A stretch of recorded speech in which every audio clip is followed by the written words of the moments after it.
Hmm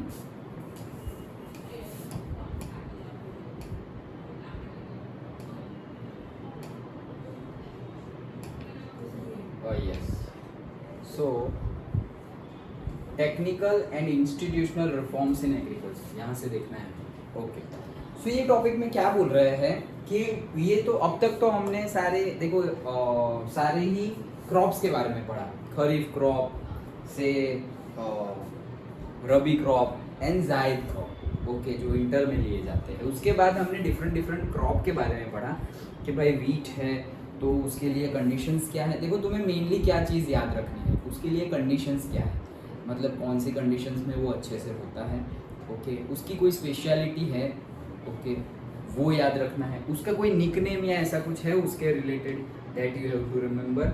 and finally कहाँ कहाँ अच्छे से होता है, दैट्स इट, इतना ही याद रखना है। तुम सब में ही लिख सकते हो कि India come second in the world mostly उसमें आता है, आ ही जाएगा। तो ये सेंटेंस तुम सब में ही लिख सकते हो, India come second in the world in the production, ऐसा लिख सकते हैं। ओके, फिर जो भी एक्स्ट्रा पता है, जैसे मैंने बताया निकनेम है या उसके रिलेटेड पर्टिकुलर इंफॉर्मेशन कि भाई गुजरात सबसे ज़्यादा टॉबैको प्रोड्यूस करता है और फिर से wheat bowl of India Punjab है। तो वैसे जो भी ऐसी एक एक मार्क वाले भी टैगलाइंस हो, वो टैगलाइंस वो कीवर्ड्स याद रखने हैं, उतना ही, ज़्यादा मतलब ऐसा नहीं ऐसे मतलब रट्टा मारने जाओगे तो सब मिक्स हो जाएगा, भाई सेम जैसा ही लगेगा कुछ। ओके, तो सेम जैसा है भी इसीलिए लगेगा, बट सिर्फ जहाँ थोड़ा बहुत डिफरेंस हो कि भाई खरीफ क्रॉप है तो उसमें 100 सेंटीमीटर से ज़्यादा ही रेंज चाहिए। ओके, रबी क्रॉप है तो उसमें 75 to 100, 50 to 75, 50 to 100 वैसे ही रेनफॉल चाहिए। ओके, टेम्परेचर भी उसके अकॉर्डिंगली तुम्हें देख लेना है कि सब में क्या है। एक दो बार अच्छे से लिख कर, सेपरेटली लिख कर याद रखोगे तो याद रह जाएगा। ओके, तो वो याद रखना है, स्पेशलिटी कुछ हो वो याद रखना है, कितना प्रोड्यूस हो रहा है, सेकंड आ रहा है, फर्स्ट आ रहा है, वो लिख दो एंड कहाँ कहाँ प्रोड्यूस होता है वो लिख दो, दैट्स इट। ओके, नाउ हम देखते हैं कि technical and institutional reforms in agriculture. So मतलब कि गवर्नमेंट ने क्या क्या किया है, ये सब तो एनवायरमेंटली हमारा गॉड गिफ्टेड है सब कुछ। ओके, बट गवर्नमेंट ने क्या क्या एफर्ट्स डाले हुए हैं हमारी जो एग्रीकल्चर है उसको ग्रो करवाने के लिए, तो देखते हैं। Earlier farming was carried out by simple and ordinary farm implements like sickle, spade, hoe, drill plow, block cart etc. तो ये सारे क्या है, टूल्स हैं कि पहले के टाइम पे फार्मिंग इससे की जाती थी। एक्चुअली आज की डेट में भी की जाती है, बहुत ज़्यादा मतलब रूरल एरिया है, मतलब कि वहाँ के फार्मर्स बहुत ज़्यादा पुअर है। सो वो और छोटा है, उनकी लैंड क्या है, छोटी है, तो फिर वो छोटी लैंड को प्लाउ करने के लिए कुछ ऐसे ट्रैक्टर लेके नहीं आ जाएंगे। ओके, सो अभी भी ऐसा है लेकिन कम जगह है, अभी मेजोरिटीली सब लोग ट्रैक्टर यूज करते हैं, नए नए फर्टिलाइजर्स, केमिकल्स वो सब यूज करते हैं। अंडरस्टूड? ओके, सो ये पहले की बात है। Now modern implements have entered into it of which tractor, trailers, rotavators etcetera are common. तो अभी ये नई नई टूल्स, टेक्नोलॉजीज कॉमन हो चुकी है। Besides, modern equipment like threshers and harvesters are used in the wheat harvesting. तो अब क्या हुआ है कि अगर तुम्हें याद हो 8th का साइंस का फर्स्ट चैप्टर, ओके, वो क्रॉपिंग के ऊपर था, याद है 8th का साइंस का, उसमें ये सब दिखाया गया है कि थ्रेशर, हार्वेस्टर, ओके, कि थ्रेशिंग एक्टिविटी तो वो सब कुछ डिफरेंट हो जाता है। विनोइंग वाली एक्टिविटी कैसे हम हाथ से करते थे, ऐसे ऐसे करके, तो जो हल्के हल्के दाने छिलके होते हैं वो निकल जाते हैं और हैवी नीचे गिर जाते हैं, ये सब हैंड से और वो सब करते थे हम। अब सब कुछ मशीन थ्रू हो रहा है। सो वही चीज बताई है, there is an increase in the uses of chemical fertilisers, hybrid seeds, BT seeds, insecticides, drip irrigation and greenhouses. तो ये सारी टेक्नोलॉजी है, नए नए टाइप के मतलब hybrid seeds, BT seeds use किए जाते हैं, इंसेक्टिसाइड्स, पेस्टिसाइड्स यूज किए जाते हैं, ड्रिप इरिगेशन तो है ही, लेकिन इरिगेशन भी कैसे, ऐसा नहीं कि पानी है तो लगाओ irrigation, not like that. Drip irrigation मतलब बूंद बूंद गिरती है, ओके, कि भाई ऐसे एक बूंद गिरी फिर थोड़े टाइम बाद दूसरी गिरेगी, लाइक दैट। ड्रिप नहीं बोलते हम, ड्रॉप बोलते हैं, वैसे ही ड्रिप इरिगेशन वैसे। एंड ग्रीन हाउसेस मतलब पर्टिकुलरली शेड बना दिए जाते हैं, तो उसमें प्रॉपर अमाउंट ऑफ सनलाइट अंदर एंटर होती है, ज्यादा एंटर नहीं हो सकती। ओके, वो रिफ्लेक्ट कर देगी बाहर की सरफेस से, ऐसे होगा। और क्या होगा ग्रीन हाउस इफेक्ट से, रिफ्लेक्ट हो जाएगा। लेकिन जितनी अंदर एंटर हुई है, अब वो लाइट अंदर प्लांट पे आके रिफ्लेक्शन होके पहले बाहर चली जाती थी, लेकिन अब वो बाहर नहीं जाएगी। जैसे कि ऐसा समझो कि लाइट यहाँ पे आ रही है, ओके, और यहाँ पे हमने ये विंडो रख दी है तो रिफ्लेक्शन होगा और ऐसे चला जाएगा।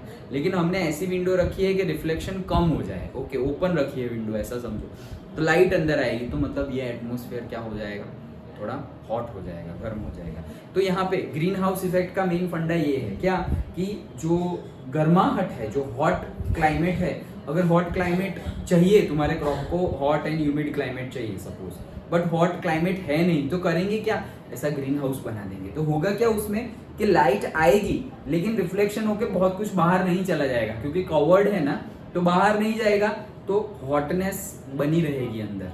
तो ऑटोमेटिकली हॉट क्लाइमेट तुमने क्रिएट किया, तो उसको बोलते हैं ग्रीन हाउस। ओके, क्यों ग्रीन हाउस, क्योंकि हाउस जैसा क्रिएट किया। ग्रीन इसलिए है कि तुमने यहाँ पे कोई मशीन, कोई केमिकल्स, कुछ एनवायरमेंटल हैजार्ड हो, ऐसा कुछ भी यूज नहीं किया, सिर्फ तुमने कंस्ट्रक्शन किया है।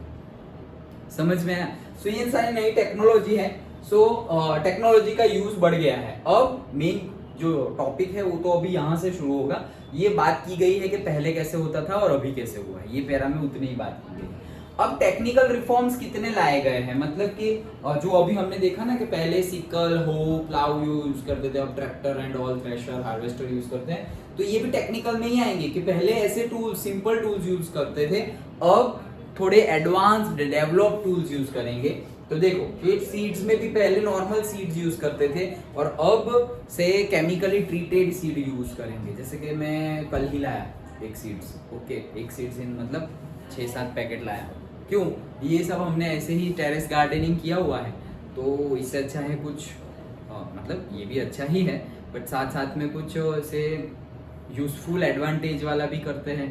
सो मैं सब लेके आया हूँ, कल अभी सोच रहे हैं कि हम कर देंगे क्रॉपिंग, सो टेरेस गार्डनिंग हो जाएगी। तो क्या क्या लाया हूँ पता है? टोमेटो लाया हूँ, देन टोमेटो के सीड्स, मतलब टोमेटो के सीड्स, देन से मिर्ची, ब्रिंजल, बैंगन, ओके, ककुम्बर, वैसे ही सब कुछ है।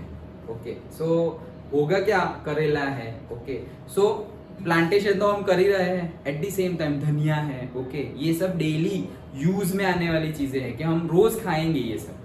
तो अगर केमिकली ट्रीटेड का है, ऑर्गेनिक फार्मिंग हम पढ़ रहे हैं ना, राइट, ओके, सो रोज हम खा रहे हैं, राइट, तो वो कैसे ट्रीट किया होगा, इंसेक्टिसाइड्स, पेस्टिसाइड्स। तो इससे अच्छा है कि हम खुद ग्रो करें, एटलीस्ट हम मेंटली तो पीसफुल है कि हाँ भाई ऐसा कुछ केमिकल वेमिकल है नहीं, आराम से पेट भर के खाओ, लाइक दैट। ओके, वो तो मतलब कोइंसिडेंटली ऐसा हो गया, ऐसे बातचीत में कोई लाया तो उसको देख के फिर कल हम भी लेके आ गए, लाइक दैट। लेकिन हम यही पढ़ रहे हैं, अब कनेक्शन हो रहा है क्या, नहीं यही सब चल रहा है, रागी देख के रागी ले आए थे। अच्छा चलो, सो क्या क्या है टेक्निकल रिफॉर्म्स देखते हैं। The farmer who earlier used leather buckets and water wheel, leather buckets मतलब जो हमारी ये बैग है, सपोज ये लेदर का है, ऐसा समझो, ये तुम्हारा जो बैग है वो किसका है, लेदर का है, चमड़े का है। नहीं होते वो ऑफिस ले जाते हैं लैपटॉप बैग्स लेदर जैसे, तो वो लेदर का बैग है, वो ये नहीं बट वो लेदर का है।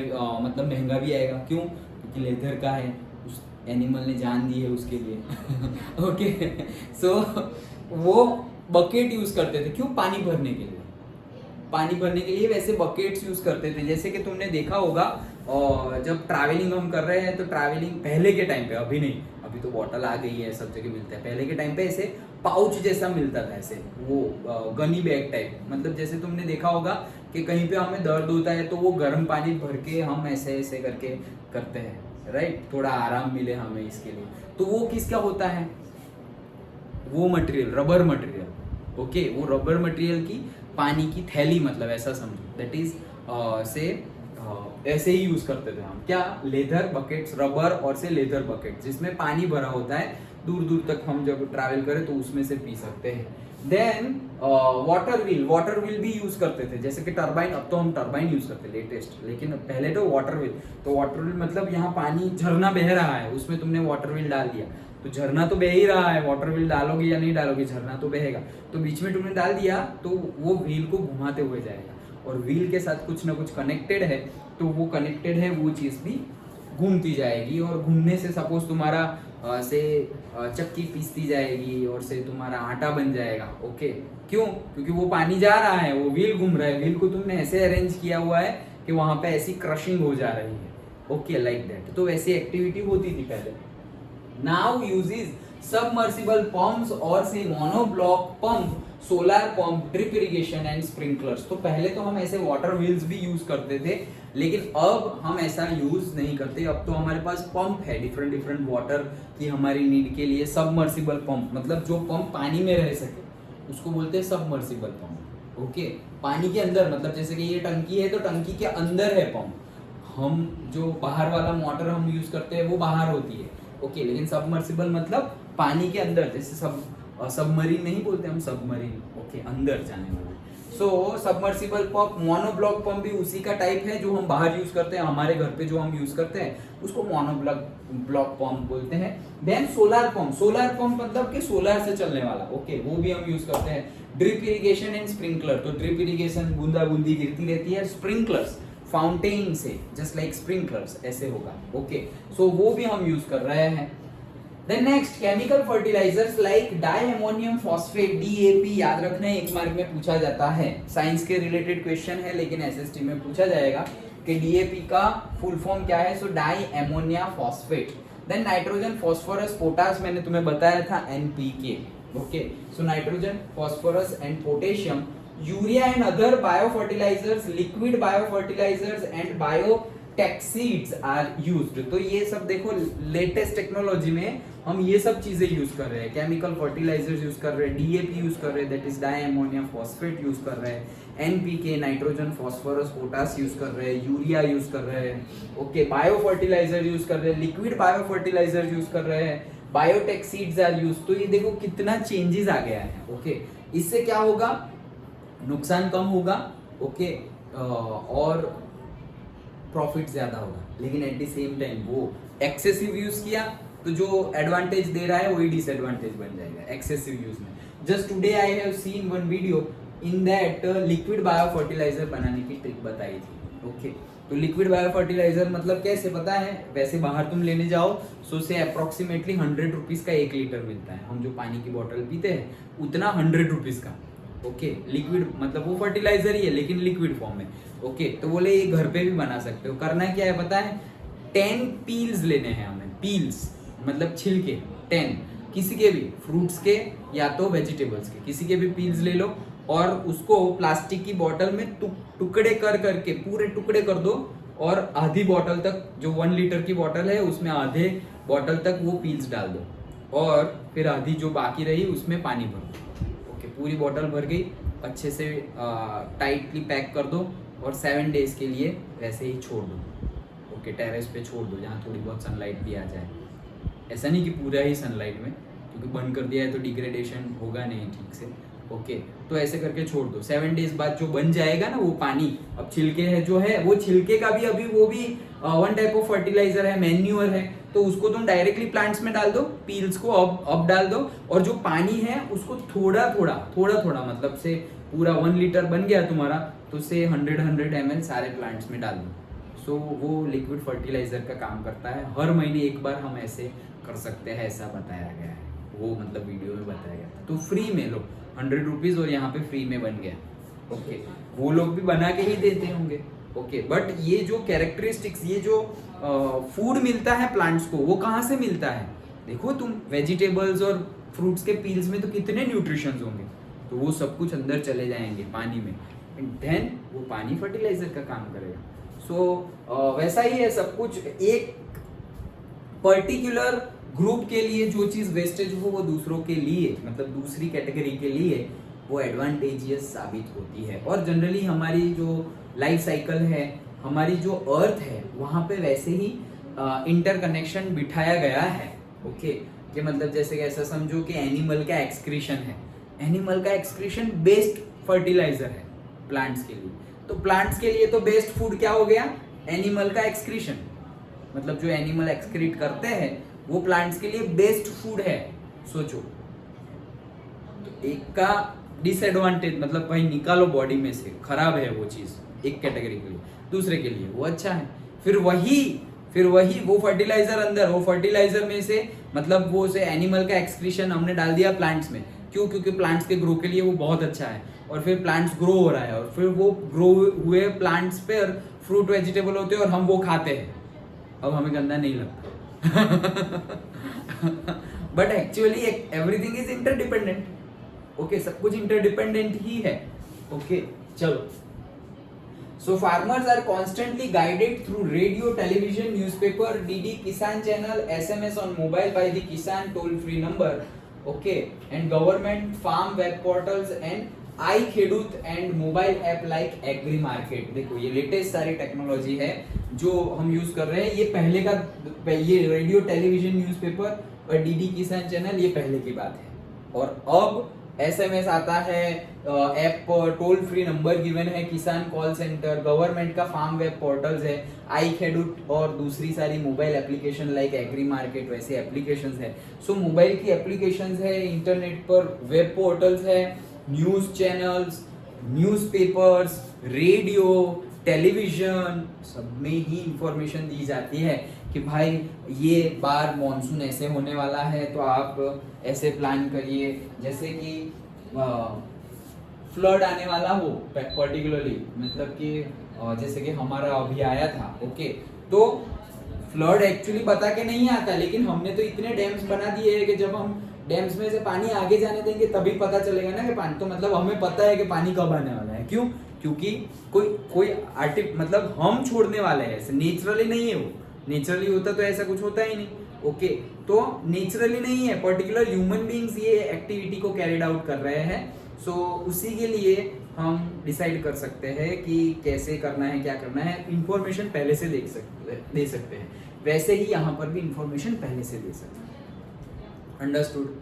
Okay, and new agriculture researches and new techniques are conveyed to the farmers in the villages by the ग्राम सेवक। ओके, सो नई एग्रीकल्चर रिसर्चेस यूज हुए हैं, नई टेक्निक्स यूज हुई है, okay, to the farmers in the villages by the gram sevak. Done? Okay, simple point थे, 4 point थे, आगे होंगे यस है ही। Okay, a farmers training centre is established in every district headquarter where in the farmers are given training. देखो training programme भी है, जैसे मैंने पहले बताया था कि सारे पॉइंट्स सपोज तुम्हें 5 मार्क में पूछे गए हैं और 4 मार्क्स में पूछे गए हैं, तो तुम्हें 8 पॉइंट लिखने हैं अगर, ओके, तो और से 4 पॉइंट्स लिखने हैं, वॉट एवर। सो तुम्हें कीवर्ड्स याद रखने हैं, जैसे मैंने पहले बताया था। तो जैसे यहाँ पर कीवर्ड हो गया ट्रेनिंग, उसके पहले हो गया ऐसे फर्टिलाइजर, उसके वैसे ही लाइक दैट। ओके, यहाँ पे हो गया ट्रेनिंग, उसके पहले अभी जो मीडिया, ओके, तो रेडियो, न्यूज़पेपर सब कुछ उसमें ही आ गया, उसके पहले फर्टिलाइजर्स का पॉइंट था।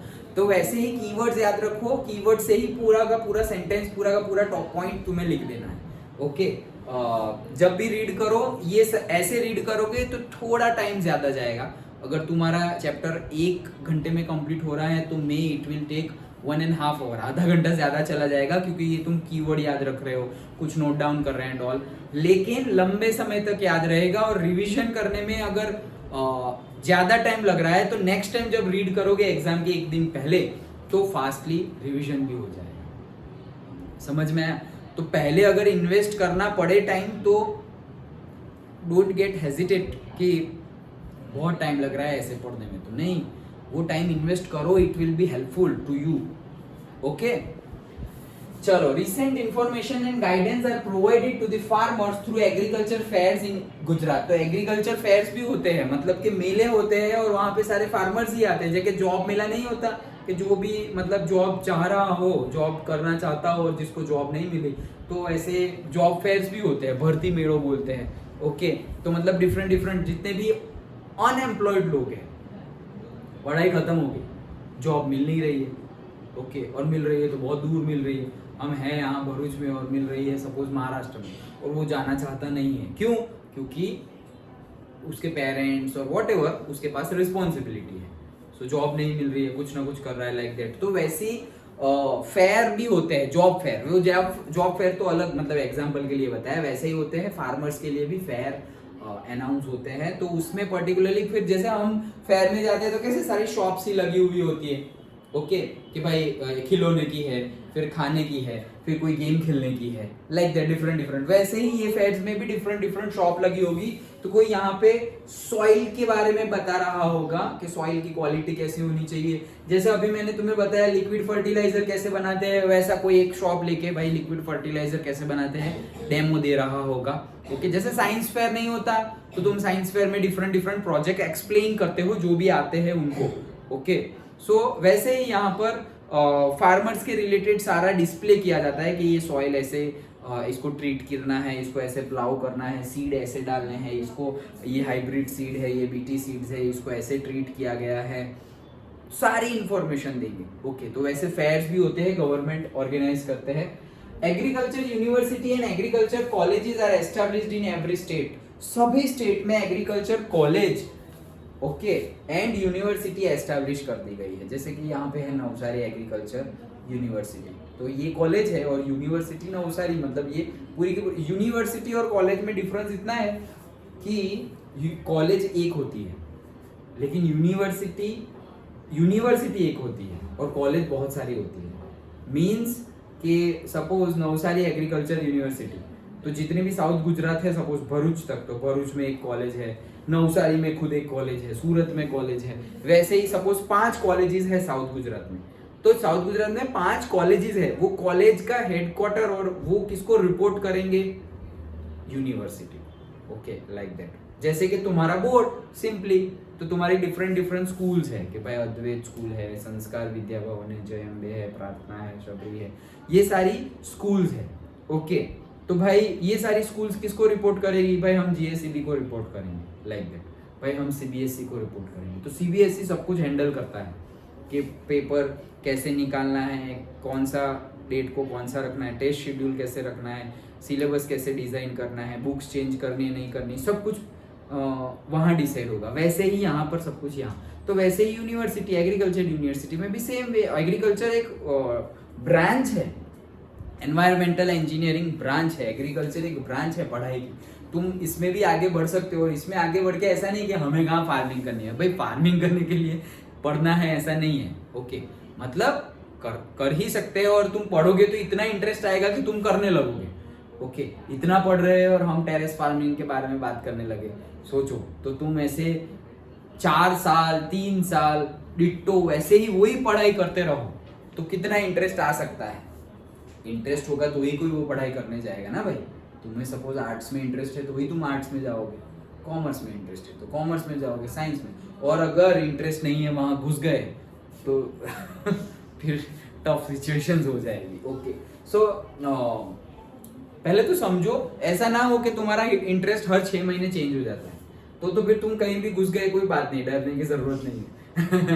ओके, कि फिर अभी 2 महीने में ऐसा बोल रहे हो कि ये बनना है, फिर 2 महीने बाद कुछ दूसरा, 2 महीने बाद कुछ, तो अभी मतलब अभी स्टेबल नहीं है, मतलब ये लाइक डिसलाइक पे है। हाँ, ऐसा इतने पैसे मिलते हैं, यहाँ जॉब मिलती है, अच्छा ये बन जाएंगे, अच्छा इसमें इतना अच्छा है तो वो छोड़ो ये बन जाएंगे। वैसा अगर चेंजिंग माइंड है देन अभी तो स्टेबिलिटी की जरूरत है, तो फिर तुम जो भी करो, सिर्फ जो कर रहे हो उसमें 100% दे दो।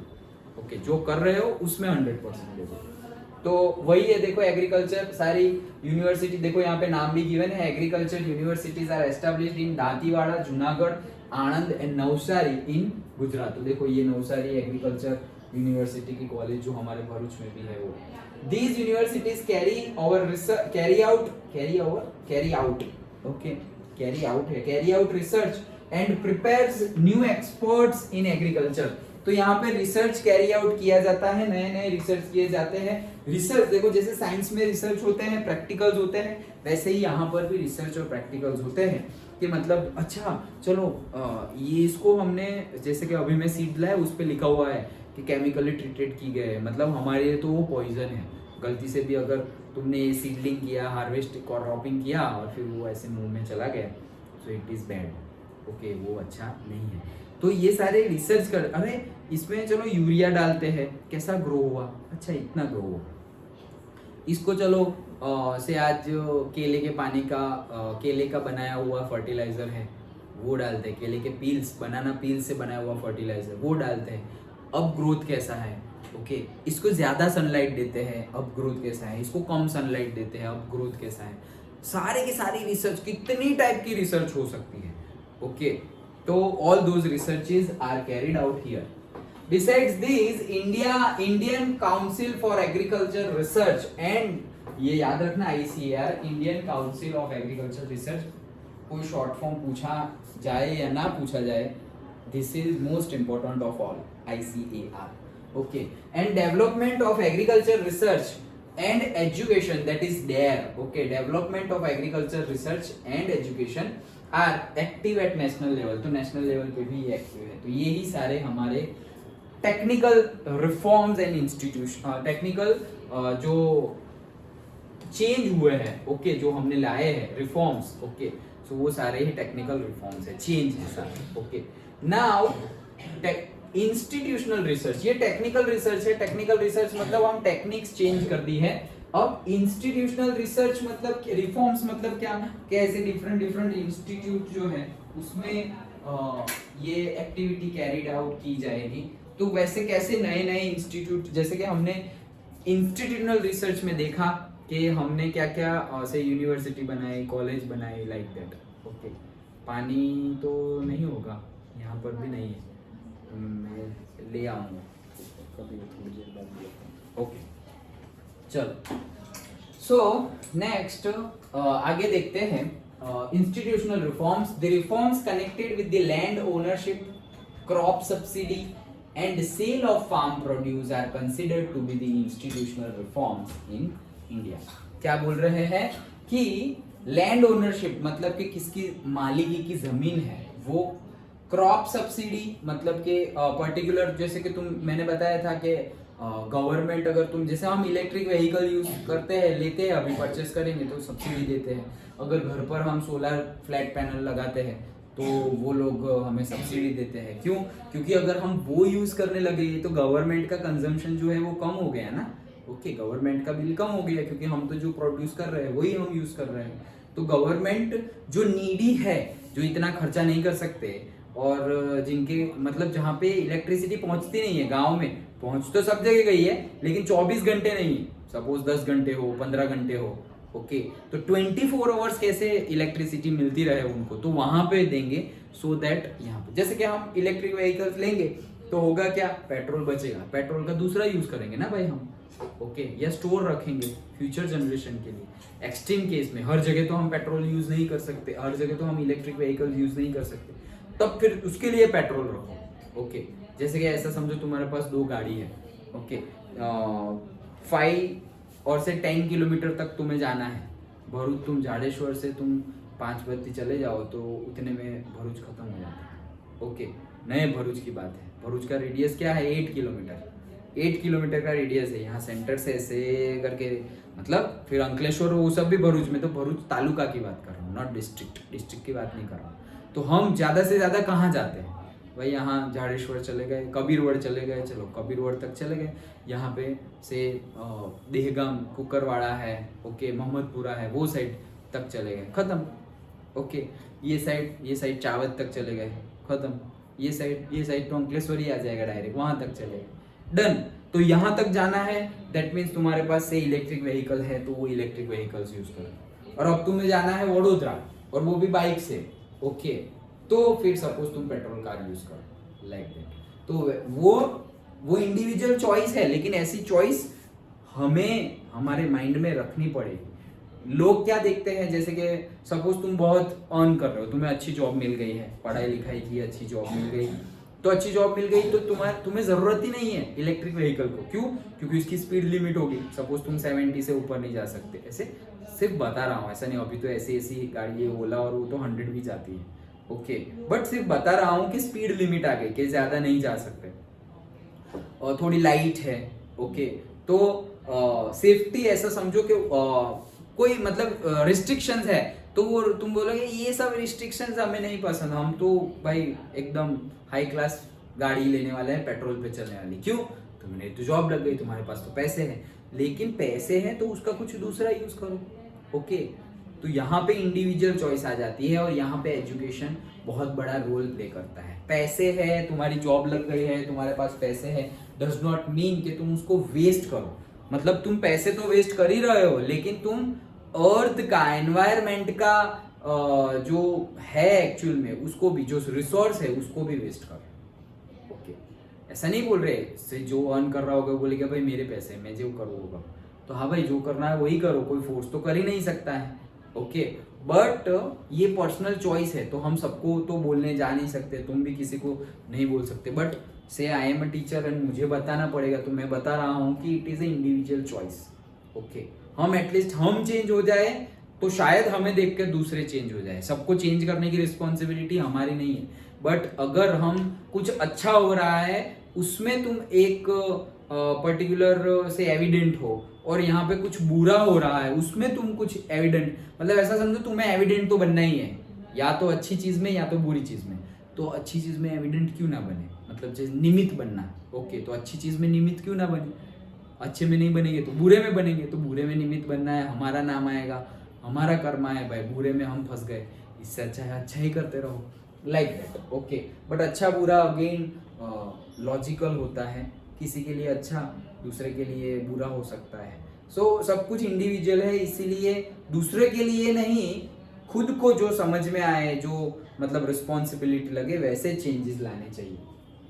तो देखो वही चीज बताई गई है, क्रॉप सब्सिडी। तो पर्टिकुलर क्रॉप तुम अगर डेवलप करोगे, मतलब फार्मर्स अगर पर्टिकुलर क्रॉप ले रहे हैं तो उनको सब्सिडी भी मिलती है। Then sale of farm produce are considered to be the institutional reforms in India. तो फार्मिंग कर दी, हार्वेस्टिंग कर दिया, अब जो आया है प्रोड्यूस उसको बेचना है।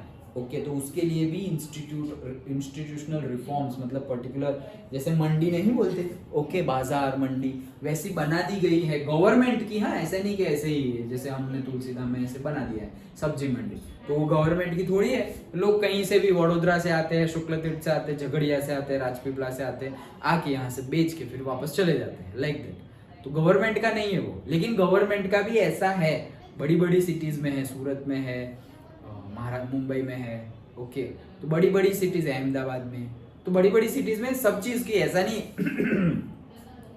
ऐसा नहीं कि सिर्फ फार्म प्रोड्यूस कुछ भी, कोई भी चीज की से ट्रेडिंग हो रही हो, मतलब लेन देन हो रहा हो, वहां पे ये चीज गवर्नमेंट अपना रोल प्ले कर सकती है। तो यहाँ पर तो कर रही है गवर्नमेंट रोल प्ले। देखो तो उसके पॉइंट्स देखते हैं। Government has discarded landlordism and stopped the exploitation of the farmers. So landlordism मतलब क्या, कि पर्टिकुलर सबने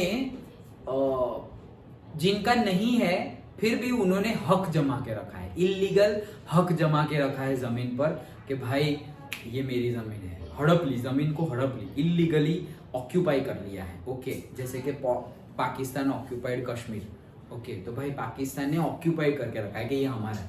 भाई तुम्हारा कैसे हो गया, डिविडेंड, मतलब जब पार्टीशन हुआ तब तो कश्मीर यहाँ था, तुम्हारा कैसे हो गया, लाइक दैट। ओके, तो इलीगली ऑक्यूपाई कर देना। Okay, so stop the exploitation of the farmers. तो मतलब ऐसे जो जिसने इलीगल ऑक्यूपेशन किया हुआ है, ओके, ऑक्यूपाई कर लिया है, वो सारा हटाया।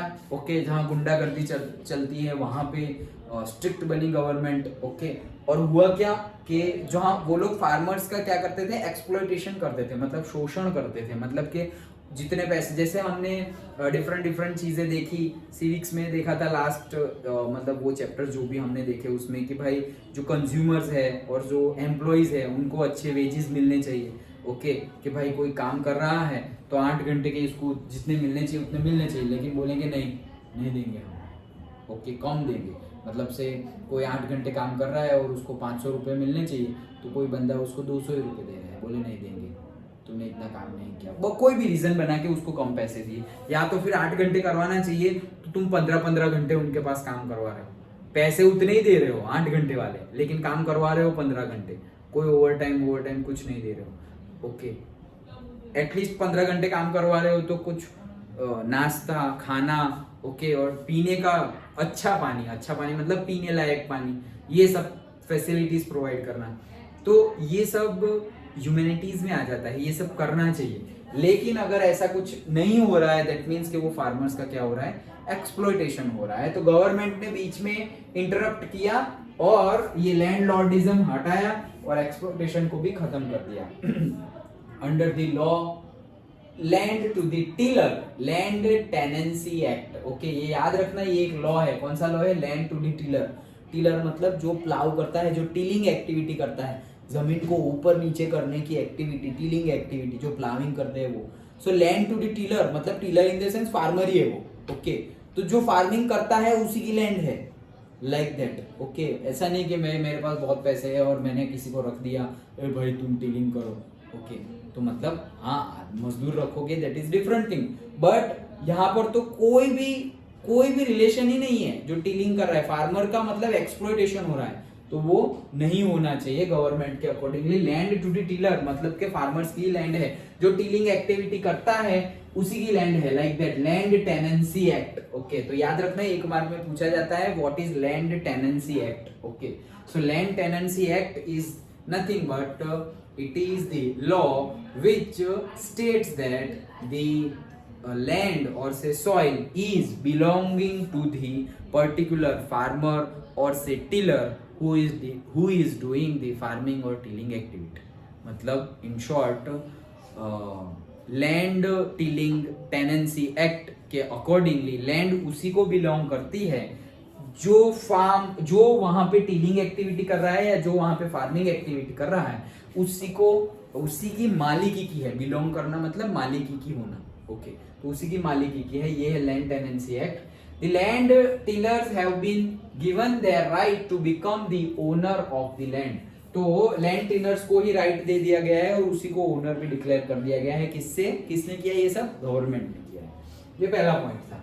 दूसरा, the disparity among the land owners has been removed by the land ceiling act. Okay, so disparity मतलब भेदभाव। Okay, so different land owners है, मतलब कि ये बहुत, जैसे कि हम नहीं बोलते कि ये लोग अमीर है, ये लोग गरीब है, कमीर है। ओके, तो ये लोग अमीर है, ये लोग गरीब है। सो ये क्या हमने डिस्पैरिटी, भेदभाव कर दिया, डिफरेंस क्रिएट कर दिया, पार्शियलिटी कर दी।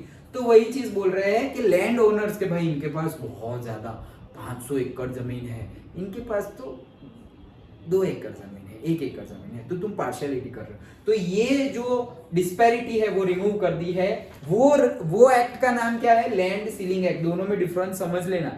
ओके, यहाँ पर ओनर की बात की गई है कि भाई 10 लैंड के ओनर्स है, 10 मतलब ये टुकड़ा इसका है, ये दूसरा टुकड़ा इन द सेंस जमीन का टुकड़ा इसका है, तीसरा जमीन का टुकड़ा इसका है। तो सब डिफरेंट ओनर्स है, तो डिफरेंट लैंड ओनर्स है, उनको इक्वली ट्रीट करना चाहिए। फिर देखना नहीं चाहिए कि उनकी कौन से एरिया में लैंड है।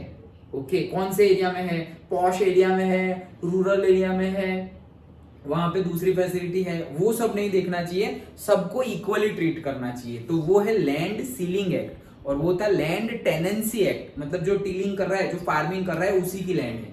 और यहाँ पे बोल रहे हैं जो ओनर है, फिर ऐसे 10 ओनर आ गए भाई, तो 10 ओनर को इक्वली ट्रीट करो। ऐसा नहीं कि भाई पहले 2 को बहुत ही हाई प्रोफाइल ट्रीट करो क्योंकि ये लैंड ओनर अहमदाबाद के हैं और ये बड़ौदा के और सूरत, भरूच, अंकलेश्वर के हैं, इनको चलेगा। पहले अहमदाबाद वाले को अच्छे से ट्रीट करो, लाइक दैट। वैसी डिस्पैरिटी नहीं होनी चाहिए। ओके, चलो।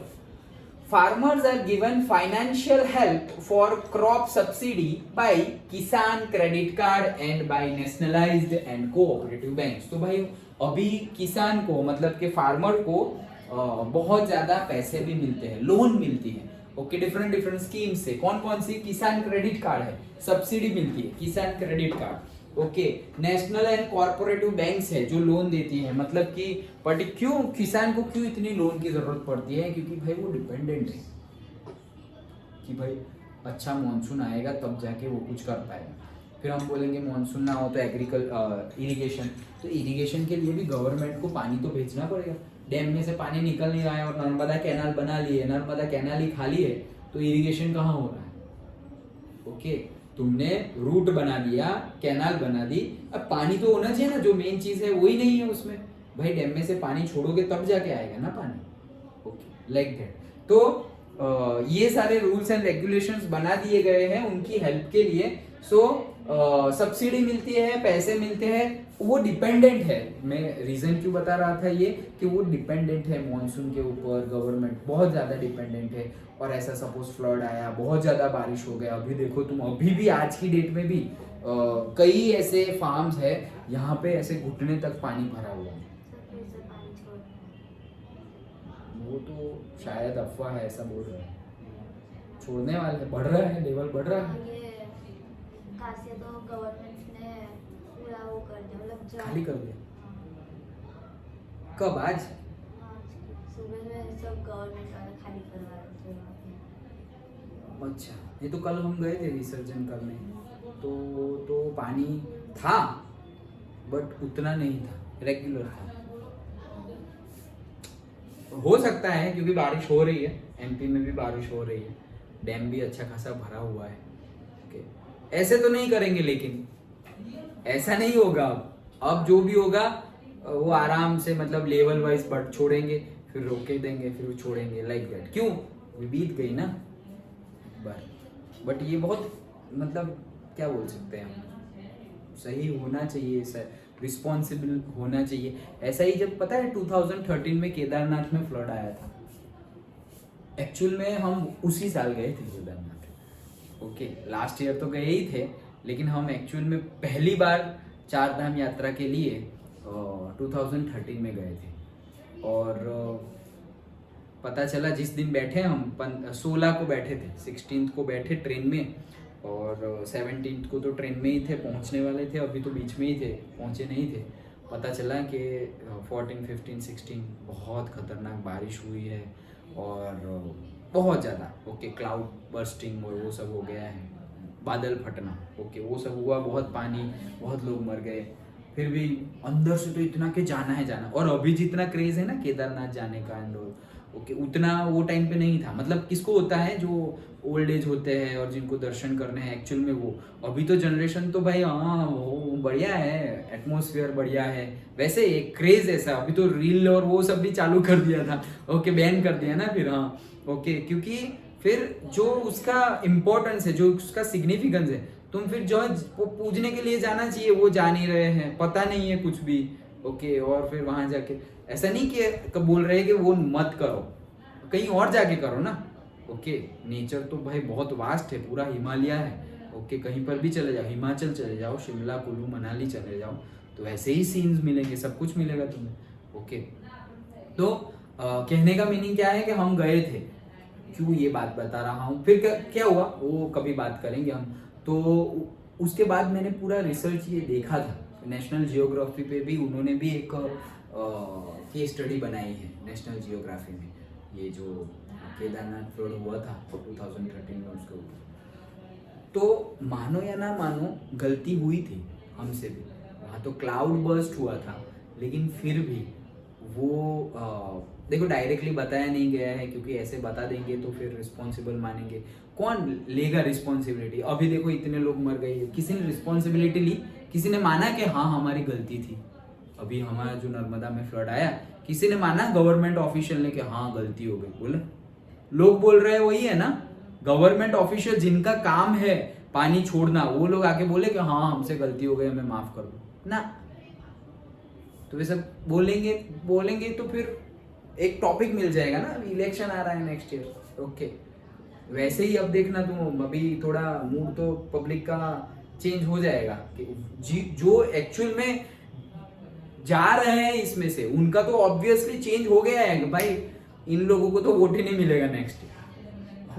ऑब्वियसली यार, लाइफ चली गई, कितनी प्रॉपर्टी, वेल्थ, कितना कुछ, ओके। तो सबकी रिस्पॉन्सिबिलिटी, अगर हम हमारा काम ठीक से नहीं करेंगे, सो हमारी वजह से दूसरे सफर करेंगे। सो एक रिस्पॉन्स, और सबके ऊपर कोई ना कोई रिस्पॉन्सिबिलिटी होती ही है। तुम्हारे पर भी पढ़ाई की रिस्पॉन्सिबिलिटी है, ओके, मेरे पर पढ़ाने की रिस्पॉन्सिबिलिटी है। अगर तुम अपना काम ठीक से नहीं करोगे तो सपोज मुझे पेन होगा, पेरेंट्स को पेन होगा, स्कूल टीचर्स को पेन होगा, तुम्हें तो होगा ही, लेकिन तुम्हारे साथ साथ दूसरे को। मेरी रिस्पॉन्सिबिलिटी है सपोज तुम्हें पढ़ाना, और मैं ठीक से नहीं पढ़ा रहा हूँ, तो मेरी वजह से सपोज तुम्हें पेन हो जाएगा, ओके। मेरे घर में भी उसकी इफेक्ट देखने को मिलेगी, क्यों? क्योंकि मैंने अपना काम अच्छी तरह से नहीं किया। और अगर वही चीज अगर मैं अपना काम एकदम अच्छी तरह से कर रहा हूँ तो उसका बेनिफिट है वो भी घर में भी मिलेगा, तुम लोगों को भी मिलेगा और मुझे भी मिलेगा। लाइक दैट सबके पास ये रिस्पॉन्सिबिलिटी होती है और हमें वो मतलब सोचना चाहिए थोड़ा आराम से कि बच्चा अच्छा हम स्टूडेंट है, पढ़ाई करनी चाहिए, तो पढ़ाई में सबसे ज़्यादा टाइम होना चाहिए। फिर स्पोर्ट्स एक्टिविटी, अच्छा ये हम स्पोर्ट्स एक्टिविटी जनरली कौन सा स्पोर्ट्स? आउटडोर स्पोर्ट्स, ओके, जिससे थोड़ा हेल्थ अच्छा रहे, वैसा कुछ होना चाहिए। ओके, और तुम इंडोर भी कुछ गेम खेल रहे हो तो गेम में फिर ऐसा नहीं कि स्नेक्स एंड लूडो खेल रहे हो, ओके फिर चेस खेलो, कैरम खेलो, कि जिससे शायद आगे जाकर तुम डिस्ट्रिक्ट लेवल पे, नेशनल लेवल पे जा सको। अभी देखो वो चेस में 2nd नंबर पे आया वर्ल्ड में, इंडियन है और छोटा बच्चा है 18 साल का, ओके, साउथ इंडियन है, छोटा बच्चा है 18 भी नहीं हुआ शायद वो। सोचो वर्ल्ड में 2nd नंबर पे है, पूरे वर्ल्ड में।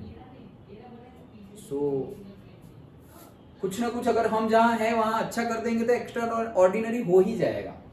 अगर एक्स्ट्रा ऑर्डिनरी ना भी हो, एक सेटिस्फेक्शन रहेगा कि चलो हमने अपना काम अच्छे से किया। ओके चलो, सो फार्मर्स को सब्सिडी भी मिलती है। Then next, farmers are given full insurance protection of their crops through prime minister crop insurance scheme.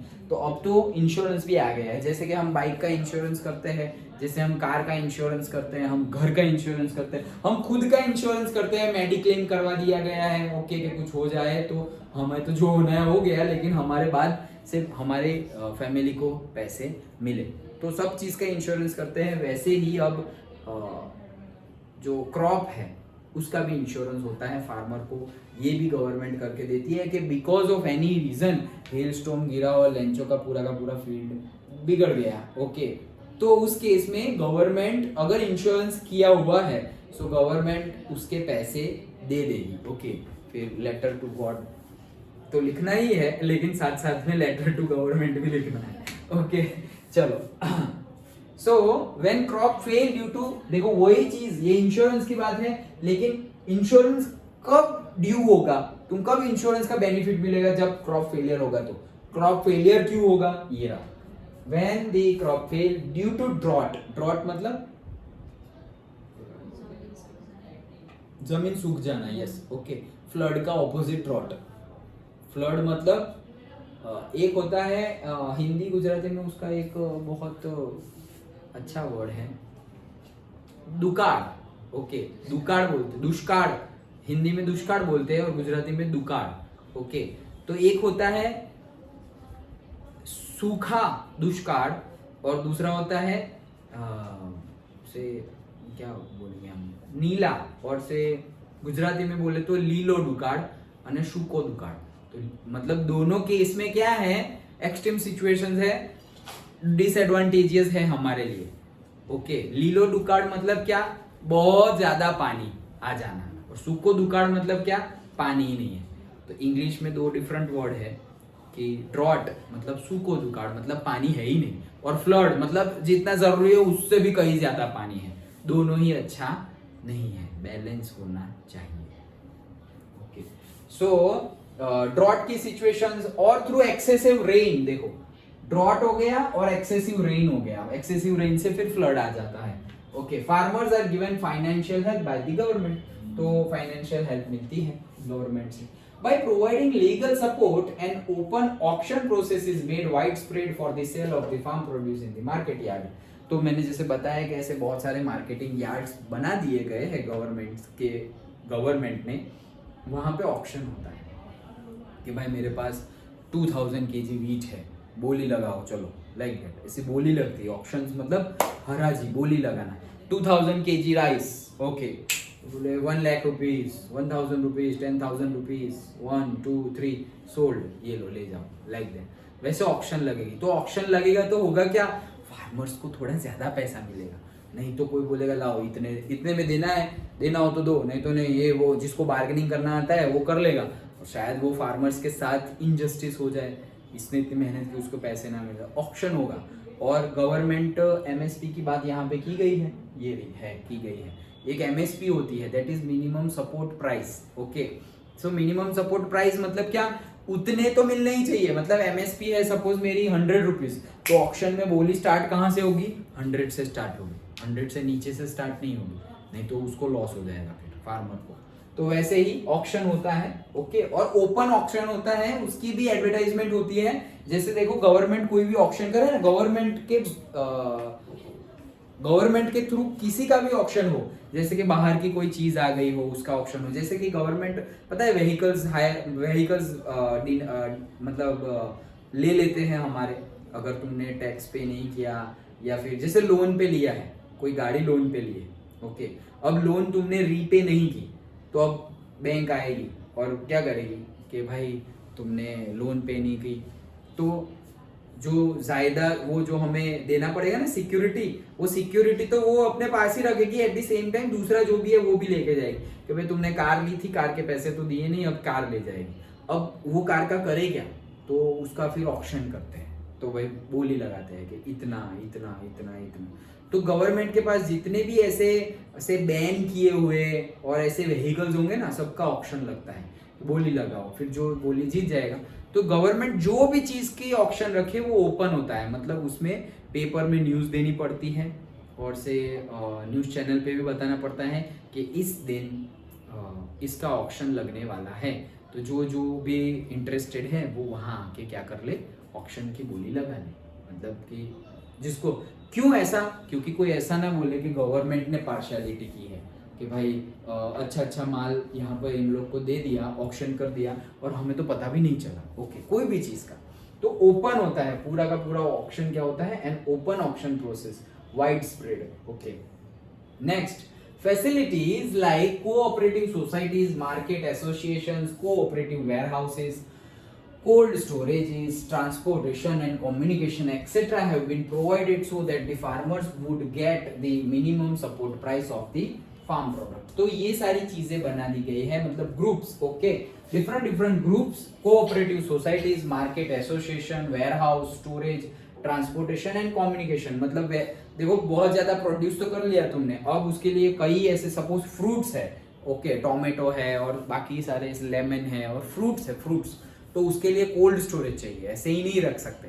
Suppose आलू तुमने ऐसे ही रख दिए, ऑनियन तुमने ऐसे ही रख दिए, लेकिन फ्रूट्स को ऐसे ही नहीं रख सकते, उसको सपोज फ्रिज में रखना पड़ेगा, कोल्ड स्टोरेज में रखना पड़ेगा, नहीं तो बिगड़ जाएंगे। सो वैसा जो भी होगा तो उसके लिए कोल्ड स्टोरेज, और वो जो ग्रेन्स है, ओके, ग्रेन के लिए वेयर हाउसेस, मतलब स्टोरेज एरिया, वेयर हाउस, तो वो सब कुछ बनाना चाहिए। ट्रांसपोर्ट कम्युनिकेशन भी प्रोवाइड करती है गवर्नमेंट, सो दैट उनको उनके प्रोड्यूस की एमएसपी मिले। एमएसपी मतलब minimum support price, okay. Farmers को एमएसपी मिलनी चाहिए, मिनिमम सपोर्ट प्राइस मिल जाना चाहिए। Then following organizations are operating for the purchase of the farm products from the farmers at the support price। तो ये लोग हैं जो फार्मर से, ये ऑर्गेनाइजेशन है जो फार्मर से ले लेती है और फिर अपने हिसाब से सेल कर देती। तो फार्मर को तो अपना हिस्सा मिल गया ना भाई अच्छे से। तो वही चीज है, देखो, operating for the purchase of the farm products from the farmer, मतलब फार्मर के पास से परचेज कर लिया, ओके, और अब अपने हिसाब से सब जो भी नीडी है उनको बेच देते हैं। कौन? गवर्नमेंट। तो इससे हुआ क्या, गवर्नमेंट ने उसको दे दिया है फार्मर को, उसका पैसा तो दे दिया, मतलब उसके साथ चीटिंग तो नहीं हुई। अब सपोज राशन की दुकान है ये वो, तो भाई भले ही फार्मर्स को तुमने 30 रुपीज केजी में वीट उसको मतलब उसके पास से लिया, यहाँ पर तो तुम्हें 3 रुपीज में देने हैं, क्योंकि से बिलो पॉवर्टी लाइन वाले लोग हैं, उनको तो तुम्हें कहीं कहीं को तो फ्री में भी देना पड़ेगा। तो यहाँ पर तो लॉस हो गया। किसका लॉस हुआ? गवर्नमेंट का लॉस हुआ। और एक्चुअल में किसका लॉस हुआ? गवर्नमेंट के पास थोड़ी पैसे हैं, वो तो एक मीडियम है। गवर्नमेंट कैसे ऑपरेट करती है? हमारे ही पैसे से ऑपरेट करती है। तो लॉस किसका हुआ? लॉस एक्चुअल में लॉस नहीं बोला जाएगा, इट्स अ सर्विस। लेकिन ये सर्विस किसने प्रोवाइड की? जो टैक्स पे करता है हमारी सोसाइटी में। हम जो भी जीएसटी, सपोज तुम कुछ परचेस करके आए, उसमें से जीएसटी कट गया, तो तुमने कोई चीज ली, उसके पैसे तो दिए तुमने, थोड़े ज्यादा दिए। तुम्हारी 10 रुपए की चीज तुमने 12 रुपए में खरीदी विथ जीएसटी, ओके, तो तुमने 2 रुपए ज्यादा दिए। वो 2 रुपए ज्यादा क्यों दिए?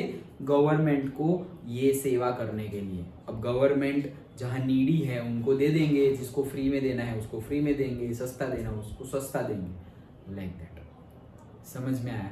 सो जो हम टैक्स पे करते हैं, जीएसटी पे करते हैं या इनकम टैक्स पे करती है, जो भी एम्प्लॉयड पर्सन है, मतलब जो जॉब करते हैं उनको अगर एक लिमिट से ज़्यादा है, गवर्नमेंट ने वो भी ऐसा नहीं कि सबको ही टैक्स पे करना है, एक लिमिट है कि सपोज 2.5 लाख रुपए 2.5 लाख पर एनम, 2.5 लाख मतलब कितना हुआ, 20,000 से ऊपर हुआ, 20,000 पकड़ो। तो अगर तुम्हारा 20,000 या उससे कम सैलरी है पर मंथ, 20,000 और उससे कम, तो तुम्हें टैक्स पे नहीं करना है।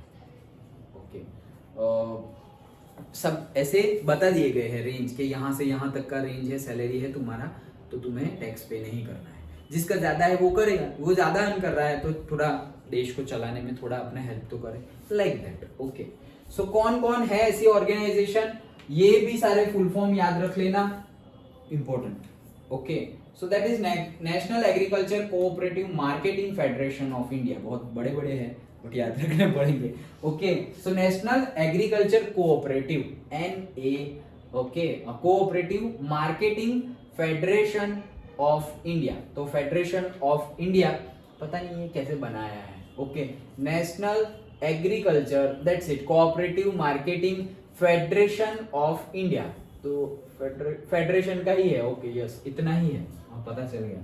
नेशनल एग्रीकल्चर फेडरेशन याद रखने के लिए, लेकिन उसका फुल फॉर्म क्या है, national agriculture cooperative marketing federation of India. और वहां पे शॉर्ट फॉर्म में क्या है, NAFD। तो नेशनल एग्रीकल्चर फेडरेशन, फेडरेशन का ही, फेडरेशन का स्पेलिंग क्या है, FED। तो डायरेक्टली देखो FED इतना लिखा हुआ है, FED, अरे भाई तो उतना लिखा हुआ है, NA और FED। Okay, so national agriculture cooperative marketing federation of India. Then next, Gujarat cooperative oil seeds growers federation. Okay, तो grow and federation, that is Gujarat cooperative oil seeds growers. Okay, oil seed मतलब इतना ही है, growers and federation. Okay, so किसका है growers and federation, Gujarat oil seed, मतलब कि जो ऑयल रिलेटेड जितना भी ऑयल प्रोड्यूस है उसको परचेस करने के लिए। So Gujarat cooperative oil seeds growers federation. चलो, and next, national dairy development board. National dairy development board, ये एग्जैक्ट है। Okay, national dairy development board. तो ये तीन जो है वो प्रोड्यूस को क्या करते हैं, परचेस करते हैं फार्मर्स के पास से।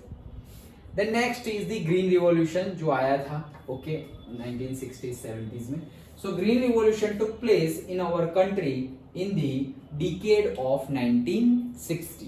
But before that there was a time when there was an acute shortage of the food grains in the country. मतलब ग्रीन रिवॉल्यूशन 1960s में आया था, लेकिन उसके पहले का टाइम पीरियड था जहाँ पे बहुत ज़्यादा फूड शॉर्टेज थी। क्यों?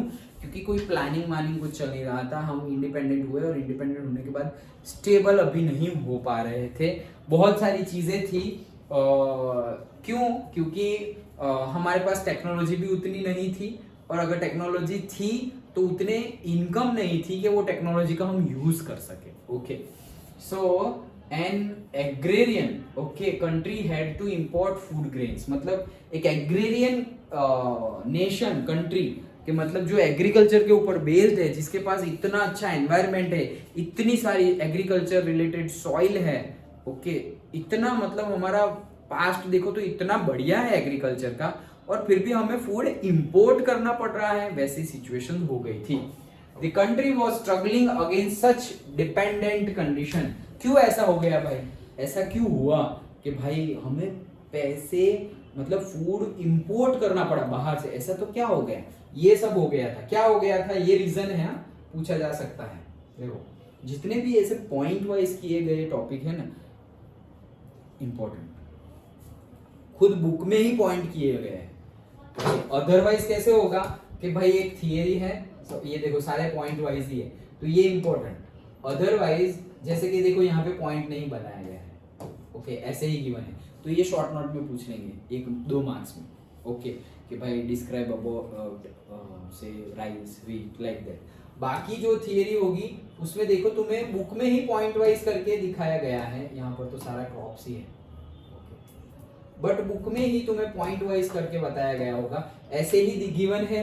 ओके, तो इसमें तुम्हें मैंने जैसे बताया क्या मेनली 2-3 चीजें ही याद रखनी है, सब कुछ याद नहीं रखोगे तो चलेगा। ओके, सो वैसे ही प्रिपेयर करना, और पॉइंट वाइज जो गिवन है that is important, very important. और अगेन देखो एग्जाम में आते हैं से 4 mark question, 5 mark question, paper set निकालो। ओके, बोर्ड के एग्जाम की बात कर रहा हूँ, स्कूल एग्जाम की नहीं। पेपर सेट निकालो और उसमें तुम पेपर सेट कोई भी निकालोगे, कोई भी पेपर सेट तुम चूज कर सकते हो, बट जनरली जो ज़्यादा यूजफुल हो, जैसे गाला के जीएसईबी में गाला के पेपर सेट बहुत अच्छे हैं, पर्टिकुलरली जीएसईबी के लिए। सीबीएसई के लिए तो कोई भी चूज करो, वैसे जैसे जीएसईबी के लिए मैंने बोला ना गाला नवनीत, वैसे सीबीएसई के लिए ऐसा नहीं है एक है, बहुत सारे हैं। ओके, तो वो लोग आएंगे उसके तब उसकी बात करेंगे, लेकिन जीएसबी के लिए गाला के बेस्ट है। तो अगर तुम परचेस करना चाह रहे हो तो परचेस कर लेना, क्योंकि हमारा सिलेबस अभी एंड होने वाला है इन द सेंस हमने सब में आधा आधा तो कर लिया है।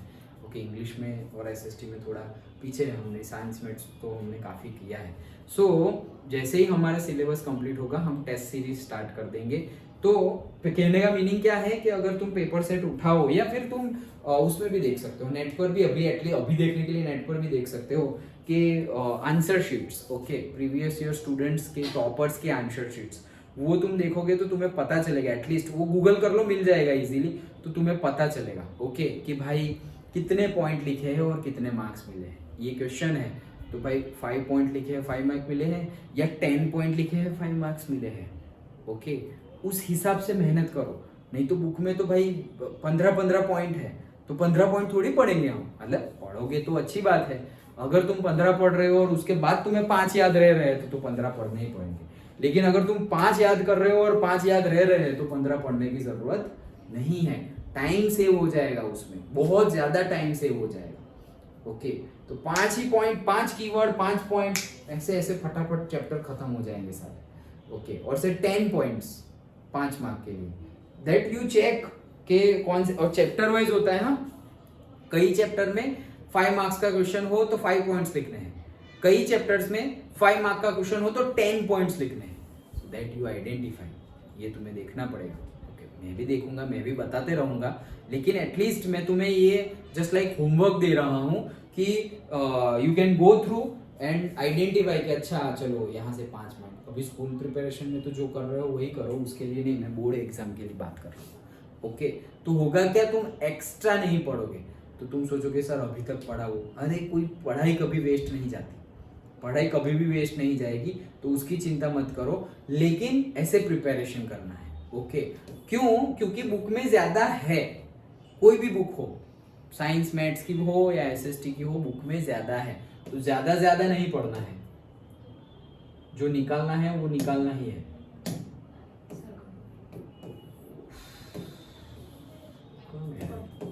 हाँ, अरे काफी बाकी है अभी तो।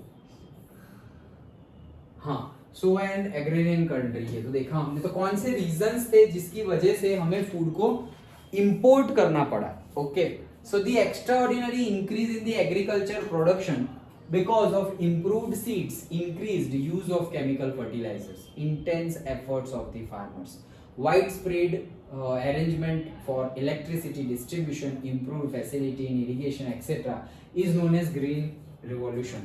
तो ये पॉइंट तो ग्रीन रिवॉल्यूशन क्या है उसकी डेफिनेशन है। ओके, यहाँ पे जो बोला है कि the reason dependent country was struggling against such dependent condition, मतलब ऐसी कंडीशन थी उसके अकॉर्डिंगली कंट्री क्या कर रही थी, स्ट्रगल कर रही थी। तो ये उसका बात नहीं है, ये पॉइंट तो किसका है कि ग्रीन रिवॉल्यूशन कैसे हुआ। तो भाई सभी जगह पर इलेक्ट्रिसिटी प्रोवाइड की गई, इरिगेशन फैसिलिटी प्रोवाइड की गई, फार्मर्स ने बहुत ज़्यादा एफर्ट्स लगाए, अरेंजमेंट की गई, सीड्स के लिए अरेंजमेंट की गई, ये सारी अरेंजमेंट, इतना सब कुछ एक साथ, मतलब तूने सीड क्वालिटी पे काम किया, फार्मर्स ने ज्यादा मेहनत करना स्टार्ट कर दिया।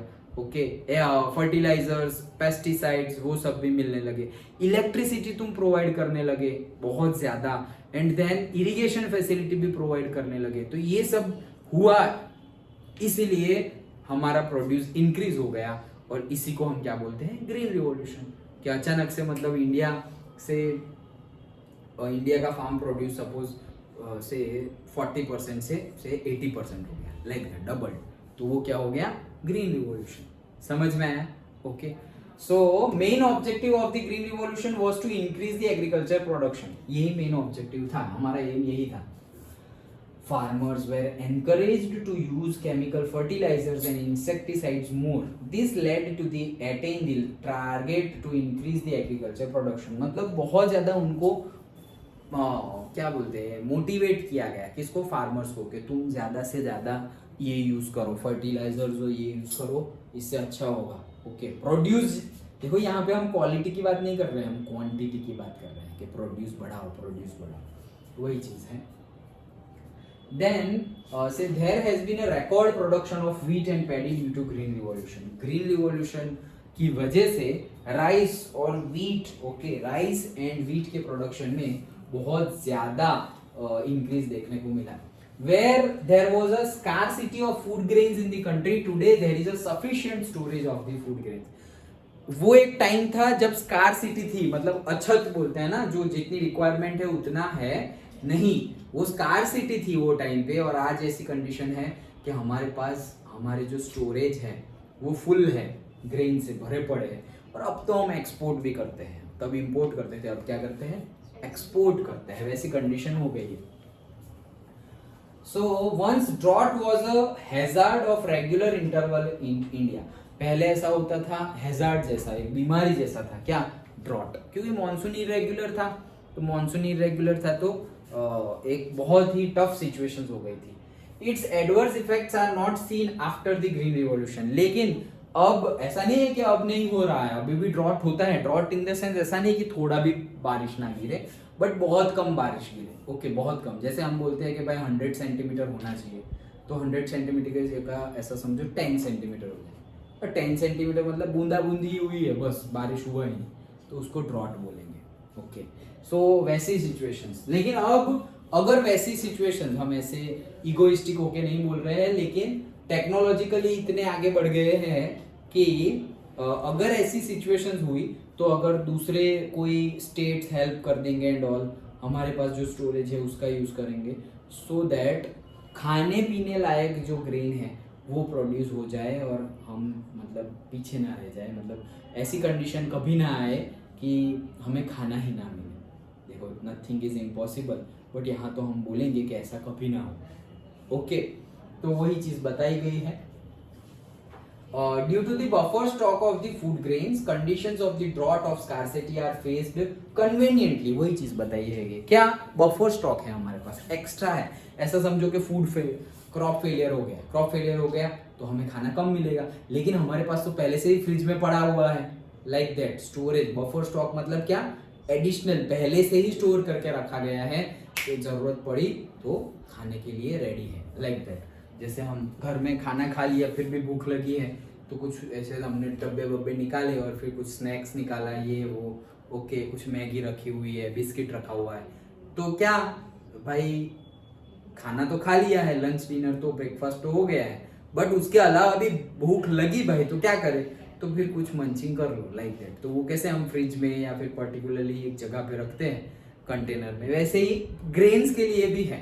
ओके, हाँ, जैसे कि हमारे घर पे मम्मी सपोज बाहर गए हैं, ओके, जो भी बनाते हो घर में वो बाहर गए हैं या कोई भी कंडीशन है जो वो बना नहीं सकते आज के दिन, तो फिर क्या, या तो बाहर से लाओ या फिर ऐसे डब्बे निकालो। ओके, चलो, वंस, हाँ, ये तो देखा हमने, the self sufficiency in food grains is a landmark of historic achievement of green revolution. तो हमने सेल्फ सफिशिएंसी मतलब कि इंक्रीज, डेवलपमेंट करते करते सफिशिएंट फूड को हम बफर स्टॉक एज रख रहे हैं, तो ये एक लैंडमार्क है और एक हिस्ट्रिक अचीवमेंट है ग्रीन रिवॉल्यूशन की वजह से। Today the production of cash crops has increased and production of pulses and other cereals has decreased. तो आज के दिन में क्या है, with the repetition of the same crop, तो आज क्या हो गया है, production of cash crop has increased. cash crop जो है उसका प्रोडक्शन बढ़ गया है, क्यों, बार बार एक के बाद एक वही ग्रो करते जा रहे हैं तो बढ़ ही जाएगा, और दूसरा नहीं कर रहे हैं तो कम हो जाएगा। तो वही चीज है कि कहाँ गया ये production of pulses and other cereals has decrease. तो पल्सिस और वो सब क्या हो गया है, डिक्रीज हो गया है। Okay, with the repetition of the same crop to reach the stage where other countries of the world have progressed using better technology in agrarian field we will have to be ready for the next green revolution। देखो आज अब दूसरी countries जहां पहुंच गई है वो countries की कंपेयर अगर इंडिया को करनी हो तो हमें सेकेंड ग्रीन रिवॉल्यूशन के लिए रेडी रहना चाहिए, लाइक दैट। तो ये रेडी रहने चाहिए मतलब हम क्या करेंगे, हमारे जो रिस्पॉन्सिबिलिटी है वो हमें करनी है। ओके, ग्रीन रिवॉल्यूशन कितना, जैसे अब देखो अभी हमने इलेक्ट्रिसिटी की बात की, सबने सोलर पैनल लगा दी है तो गवर्नमेंट की इलेक्ट्रिसिटी बच रही है। सोचो सब लोग, अभी हमने टेरेस फार्मिंग की बात की, सब कोई थोड़ा बहुत भी घर में फार्मिंग करने लगे, थोड़ा बहुत। ओके, तो जो हो रहा है वो तो हो ही रहा है, ये एडिशनल होने लगा है। तो ऐसा तो नहीं है कि हम ज्यादा हुआ तो ज्यादा खाने वाले ना, तो वो क्या रहेगा, बफर स्टॉक रहेगा, वो स्टोर रहेगा, या फिर किसी नीडी को मिल जाएगा। जो भूखा सो रहा था अब वो भूखा नहीं सोएगा। तो कितने सारे बेनिफिट्स है। एक तो देखो स्टोरेज होने वाला है। ओके, स्टोरेज ना हो तो किसी को मिलेगा, पुअर को, तो मतलब पॉवर्टी भी कम हो जाएगी क्योंकि वो भूखा सो रहा था और बहुत बहुत सालों तक ऐसे भूखे सोए, न्यूट्रिशन ना मिले, ये वो, फिर बहुत ज्यादा ठंड पड़ी, मानसून हुआ, बीमार हुआ और डेथ हो गई। अचानक से नहीं होगा, ऐसे फिर बोलेंगे कि भूख के वजह से मर गए। भूख की वजह से मर गए मतलब भाई उसको न्यूट्रिशन नहीं मिले कितने टाइम से, फिर ऐसा वायरस आया, बैक्टीरिया आया, ये वो, तो इम्यूनिटी कम है, तुरंत इफेक्ट कर लेगा। अभी हॉस्पिटल जाने के पैसे नहीं, मेडिसिन के पैसे नहीं, तो करे क्या। ओके, तो अगर ग्रीन रिवॉल्यूशन अब हम रेडी है और आ गया मतलब हमें ही कुछ ना कुछ इनपुट तो डालना पड़ेगा उसमें हमें भी। तो अगर हुआ ऐसा तो हम वो जो कंट्रीज है जो डेवलप्ड है ऑलरेडी उनकी रेंज में आ जाएंगे। पहले ग्रीन रिवॉल्यूशन की इफेक्ट आज तक है। देखो अभी हमने बोला था कि वो एक टाइम था जब हम इंपोर्ट कर रहे थे और अभी एक टाइम है जब हम फूड को एक्सपोर्ट कर रहे हैं। लेकिन अब ग्रीन, जैसे कि इलेक्ट्रिसिटी का हमने एग्जांपल दिया कि अब सोलर पैनल लगा ली है तो हमारी इलेक्ट्रिसिटी सपोज आधे दिन के टाइम पे हम यूज़ कर रहे हैं और रात के टाइम पे हम सपोज जीबी का यूज़ कर रहे हैं, गवर्नमेंट का यूज़ कर रहे हैं इन द सेंस। ओके, तो आधा तो हो गया, 24 घंटे की जगह सपोज 10 घंटे तो हमने कम कर दिया उनका यूज़। 10 आवर्स हमने उसका यूज़ बंद कर दिया, मतलब 10 आवर्स के लिए गवर्नमेंट हमें बिजली ना देकर कोई नीडी को बिजली दे रहे होंगे, ऐसा हम एज्यूम कर रहे हैं। कैसा ही करना चाहिए फिर ऐसे ही नहीं कि भाई अंदर बैठे हुए हैं और फैन चल रहा है और अंदर कोई है ही नहीं एसी चल रहा है लेकिन रूम में कोई है ही नहीं, that is a waste. But सबका अपना अपना रिस्पॉन्सिबिलिटी है। ओके, भगवान के ऊपर छोड़ दो, लॉ ऑफ कर्मा तो है ही हमें हमारी रिस्पॉन्सिबिलिटी पूरी करनी है। ओके, सो वही चीज है, ग्रीन रिवॉल्यूशन लाना ही पड़ेगा हमें। चलो, role of agriculture in Indian economy. हाँ जाओ, 14 है, 1 2 3 14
અને એ બધી 16 લઈશ. કયું છે 16? 16 કે 17? 16 બાકી છે. ના, ત્રિશા કહેતી હતી 17. ઇકોનોમિક લિબરલાઇઝેશન અને ગ્લોબલાઇઝેશન. અને 17 કયું છે? Economic problems and challenges, poverty and unemployment. તો જે કોમન હોય બધાને એ લઈ લઈએ. તમારે બંને છે? અચ્છા, 17 તો બહુ જ મોટું. તારે કેટલું છે તીથી? બંને છે આ? બંને જ નથી? કયા સુધીનું છે?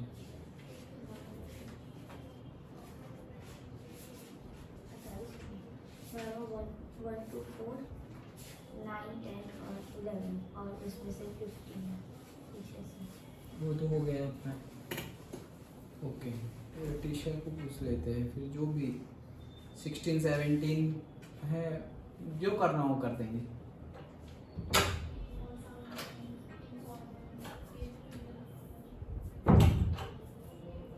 इसके बाद कौन सा चैप्टर लेना है, 16 या 17? 17 लेना है.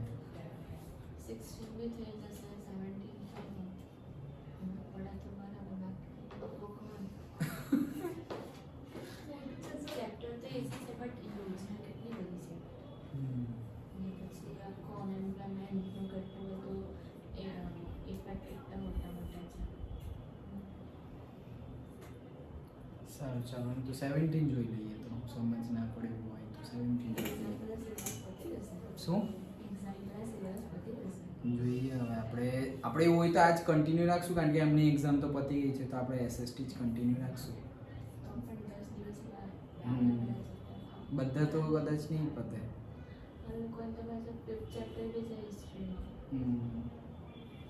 જોઈએ કેટલા પતે છે. આજે જ હતું, આ લોકોનું કાલે જ છે એસએસ, તો એ લોકોને બી કાફી બાકી છે.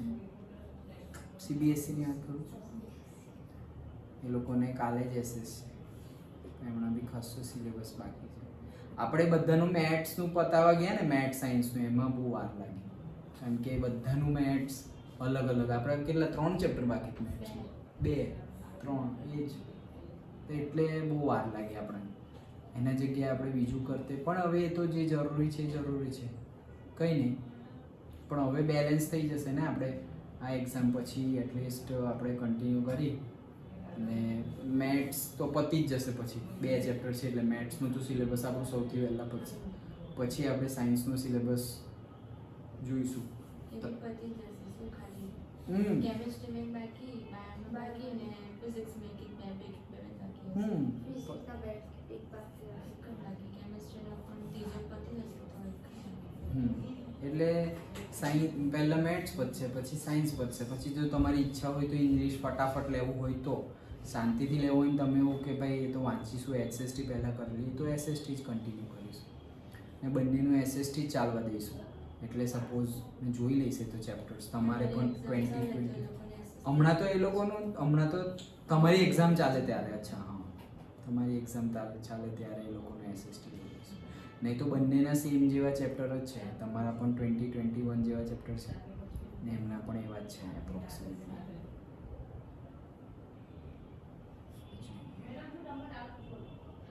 સારું, ચાલો આપણે આગળ જોઈએ. હા, so role of agriculture in Indian economy. Indian economy જે આપણે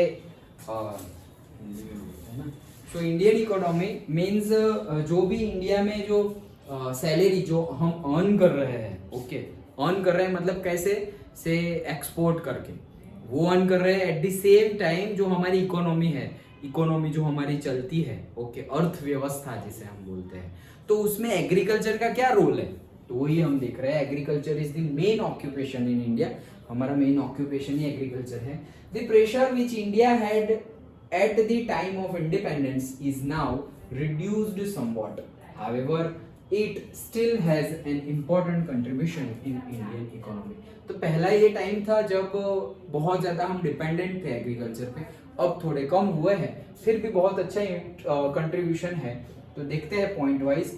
It provides employment to about 1/2 of the total population of the country. भाई आधे से ज़्यादा पॉपुलेशन 1/2. ओके, वो एग्रीकल्चर एक्टिविटी कर रही है. Agriculture hold about 70% of the total GDP, gross domestic product. तो 17% जीडीपी किससे आता है हमारा? एग्रीकल्चर से. And paddy, wheat, oil seed, cotton, jute, sugarcane, tobacco, potatoes, etc. are major agricultural products of India. Much foreign exchange is earned from their export. देखो ये सबसे बहुत ज़्यादा फॉरेन एक्सचेंज अर्न होता है. पहले हमने डिटेल में ही देखा है फॉरेन एक्सचेंज मतलब दूसरी कंट्री के पैसे हमारे पास स्टोर्ड रहते हैं. ओके, सो दैट इज फिर जैसे बताया था ना.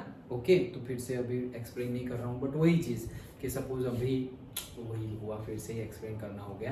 बट कहने का मीनिंग क्या है कि सपोज हमने रशिया को सपोज दे दिए वीट दे दिए सपोज से 100 रुपीज़ के.जी. में. तो 100 रुपीज़ के.जी. रुपीज़ में मतलब उन्होंने यूरो दिए कि भाई इतने जितने यूरो होते हैं उतने, तो उन्होंने यूरो दिए हमें और हमने 1 के.जी. दे दिया. अब यूरो की कंपेयर में अगर रुपीज़ का प्राइस बढ़ गया मतलब एक्चुअली कम हो गया ऐसा बोलेंगे कि 1 यूरो मतलब से पहले था 80 और अब हो गया से 100. तो हुआ क्या, अब हमारे पास जो 1 यूरो है हम उनको दे देंगे तो हमें कितने रुपीज़ मिलेंगे? 100. पहले 80 मिलते थे अब 100 मिलेंगे, लाइक दैट. ओके, सो ये तो कहने की बात है कि फॉरेन एक्सचेंज हमारे पास बढ़ेगा. India rank second in the world in agrarian production. तो अगेन चाइना के बाद हम सेकंड आते हैं. अब देखो अभी सेकंड आ रहा है, लेकिन अभी सोचो कि सेकंड ग्रीन रिवॉल्यूशन आ गया सो हम फर्स्ट पे आ जाएंगे. और ऐसा नहीं है, ऐसे ही नहीं आ जाएंगे, बहुत सारी टेक्नोलॉजी का यूज़ करना पड़ेगा हमें, वैसे मेथड ध्यान देना पड़ेगा. अभी जो हम इंफ्रास्ट्रक्चर पे टूरिज्म पे ध्यान दे रहे हैं हमारी गवर्नमेंट, वैसे ही ध्यान देना पड़ेगा एग्रीकल्चर पे. तो हम बहुत जल्दी आ जाएंगे क्योंकि आई हैव सीन वैसे वीडियो देखे चाइना के और उसके ये टेरेस फार्मिंग और वर्टिकल फार्मिंग. मतलब ये जो दीवार है वहीं पे सूरत में तुमने देखा होगा, अगर तुम सूरत में बहुत सारे जो ओवर ब्रिजेस हैं वहाँ पे वर्टिकल गार्डनिंग की. वर्टिकल गार्डनिंग मतलब ऐसा समझो ये फ्लाईओवर है तो यहाँ पे वो कॉलम तो होगा, ये कॉलम के ऊपर फार्मिंग मतलब ऐसे गमले रख दिए. ओके, पूरा ग्रीन ग्रीन ग्रीन. ये है कंक्रीट का लेकिन पूरा का पूरा ग्रीन. तो इसे बोलते हैं वर्टिकल फार्मिंग. मतलब जैसे ये वॉल है, अभी मैं यहाँ पर एक नेल डालूं, सीधी मार कर यहाँ पे गमला रख दूं, लटका दूं और ऐसे ही पूरी वॉल पे लटका दूं, तो ये क्या हो गया? Vertical farming. मतलब ऐसे सीधा सीधा. और ऐसे तो ये तो बहुत ही छोटी चीज बताई मैंने. टेरेस गार्डनिंग, वर्टिकल गार्डनिंग, वैसे तो इतना करते हैं. ऐसे ही नहीं, फाइन प्रोड्यूस उनका बहुत ज्यादा एक नंबर का है चाइना का. ओके, यूज टेक्नोलॉजी का यूज. ओके, तो दैट इज द थिंग. फिर भी हम अभी सेकंड नंबर पे तो है. Industries like cotton, textile, sugar, paper, oil, etc., as well as the industries regarding the food processing get their raw material from agriculture product only. तो बहुत सारी इंडस्ट्री को रॉ मटेरियल कौन प्रोवाइड करता है? Agriculture product. वही चीज बताई गई है. Agriculture provide food to the people of India. ये तो पॉइंट लिखने की जरूरत पता नहीं है नहीं, बट ये तो पता ही है ना भाई कि फूड प्रोवाइड करेंगे. Okay, so next. सो यहाँ पे पॉइंट्स खत्म हुए. देखो अब सिर्फ बातें हैं. The Indian contribution is not consistent in the world agriculture market because of irregular and uncertain rain and इनएडिक्वेट facility for irrigation. मतलब देखो इंडिया का कंट्रीब्यूशन कंसिस्टेंट नहीं है, कोई बार ज़्यादा कोई बार कम, ऐसी चीज़ें हैं. क्यों ऐसा है?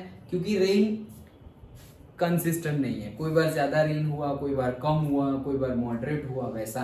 और सारी टेक्नोलॉजी का यूज़ हम अच्छे से नहीं कर रहे हैं. इनएडिक्वेट फैसिलिटीज़ फॉर इरिगेशन. इरिगेशन के लिए अभी भी सही एडिक्वेट फैसिलिटीज़ नहीं है.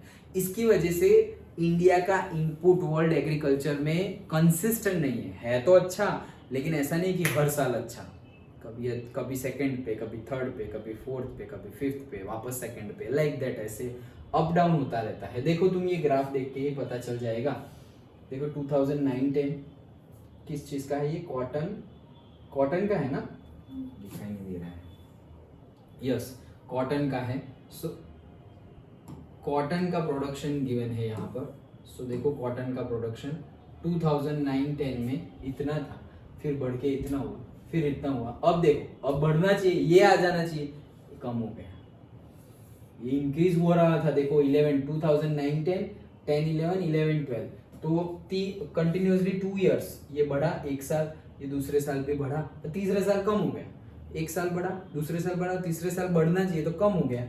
अब चौथे साल अभी अगर वो कम होने वाली बात करें, नहीं नहीं नहीं वापस बढ़ा, ओके तो ये वापस बढ़ा, और अब तो देखो इतना कम हुआ, इतना कम हुआ कि पूछो मत, मतलब बहुत ही कम हो गया, देखो रेड मार्क आ गया है। ओके तो ये कंसिस्टेंसी शो नहीं करता है कि यार कभी बहुत ज़्यादा है, कभी बहुत कम, कभी मॉडरेट, सो इसीलिए बोला है कि कंसिस्टेंट नहीं है। Food security is necessary for any country today. If the demand for the food grains is increasing and if the food grains have to be imported, then the political independence of that country may be at risk. Okay, मतलब food security भी बहुत ज़्यादा important है, और ऐसा बोल रहे हैं कि अगर डिमांड ही ऐसी हो कि हमें फूड ऐसी कंडीशन में आ जाए कि फूड हमें इंपोर्ट करना पड़े। देखो पाकिस्तान में बहुत ज़्यादा फूड इंपोर्ट करना पड़ता है, मतलब वो दूसरे नेशन से लेते हैं, हम भी लेते हैं कुछ ना कुछ, ऑनियन टोमेटो वो कभी कभी हम भी ले लेते हैं उनके पास से, क्योंकि ज़्यादा होता है लाइक दैट। ओके उनके रिटर्न में उनको जो चाहिए वो हम दे देते हैं। ओके सो ऐसी बहुत सारी कंट्रीज, मतलब अगर ऐसे चांस आ जाए, ऐसी हमारी सिचुएशंस आ जाए जब हमें फूड का इंपोर्ट करना पड़े, बाहर से लाना पड़े, तो उस टाइम पे हमारा जो इंडिपेंडेंट पॉलिटिकल इंडिपेंडेंस है वो रिस्क पे आ जाएगा। पॉलिटिकल इंडिपेंडेंस मतलब ऐसा समझो, तो अगर कोई कंट्री हर बार ऐसा बोले कि भाई खाना दे दो, वीट दे दो, इस साल भी वीट दे दो, नेक्स्ट ईयर भी वीट दो, उसके बाद भी वीट दो, तो तुम तो डिपेंडेंट हो गए वो नेशन पे। ओके मतलब अब वो नेशन बोलेगा अच्छा तुम्हें हर बार वीट, देखो हमें ये चीज़ चाहिए अदरवाइज वीट बंद कर देंगे, तो वो करना पड़ेगा क्योंकि डिपेंडेंसी हो गई। ओके इसीलिए बोला गया है पॉलिटिकल इंडिपेंडेंस चली जाएगी, मे बी एट रिस्क। तो कभी भी नहीं उधार मांग लिया तुमने किसी से, ऐसा भी नहीं कि वो देगा नहीं वापस, वो देगा, लेकिन हर बार तुम जब भी तुम्हें कुछ भी नीड हुआ, हर बार तुम एक ही के पास मांग रहे हो, मतलब तुम डिपेंडेंट हो गए। सोचो कि कभी उसने ना बोल दिया देने का, ओके, या फिर उसने रिटर्न में कुछ ऐसा मांग लिया जो तुम देना नहीं चाहते। ओके तो एट इंडिपेंडेंस क्या हो गया, एट रिस्क, तुम्हारी इंडिपेंडेंस रिस्क पे आ गई कि भाई अब तो हम फ्री नहीं है, अब तो वो जो बोलेंगे वैसा करना पड़ेगा, तो कहाँ फिर ये तो गुलामी हो गई।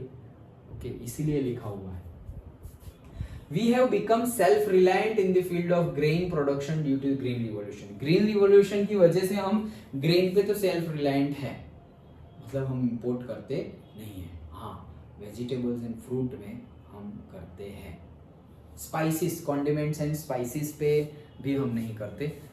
हम इंपोर्ट कहाँ पे करते हैं, वेजिटेबल्स एंड फ्रूट्स, और उसमें भी ज़्यादातर फ्रूट्स में, वेजिटेबल्स भी हम जो होता है वो खा लेते हैं, कोई प्रॉब्लम नहीं है। ओके और अब तो जंक फूड का ज़माना है, बहुत ही कुछ मिले ना मिले, मैगी, चाइनीज़, पंजाबी वो सब तो है ही। ओके तो बात वही है, जस्ट इमेजिन, मतलब मैं जब भी, ऐसा नहीं है नहीं खाता हूँ मैं भी पिज़्ज़ा वीज़ा, बट सोचो जब भी खाता हूँ ना तो मुझे ऐसा लगता है ये एक ब्रेड है, उसके ऊपर बटर लगाया हुआ है, उसके ऊपर चीज़ लगाया हुआ है, टोमेटो सॉस लगाया हुआ है, और आधा वेजिटेबल, आधा मतलब से ऑनियन डाला हुआ है ना, तो आधा ऑनियन करो, उसका भी आधा करो, उसमें से उसका भी सपोज आधा करना हो तो कर दो, उसमें से जो निकलता है ना उतने 2-3 ऑनियन दिखेंगे, उसमें 2-3 पीस दिखेंगे टोमेटो के, 2-3 पीस दिखेंगे कैप्सिकम, ओके थोड़े बहुत होंगे से कॉर्न लाइक दैट,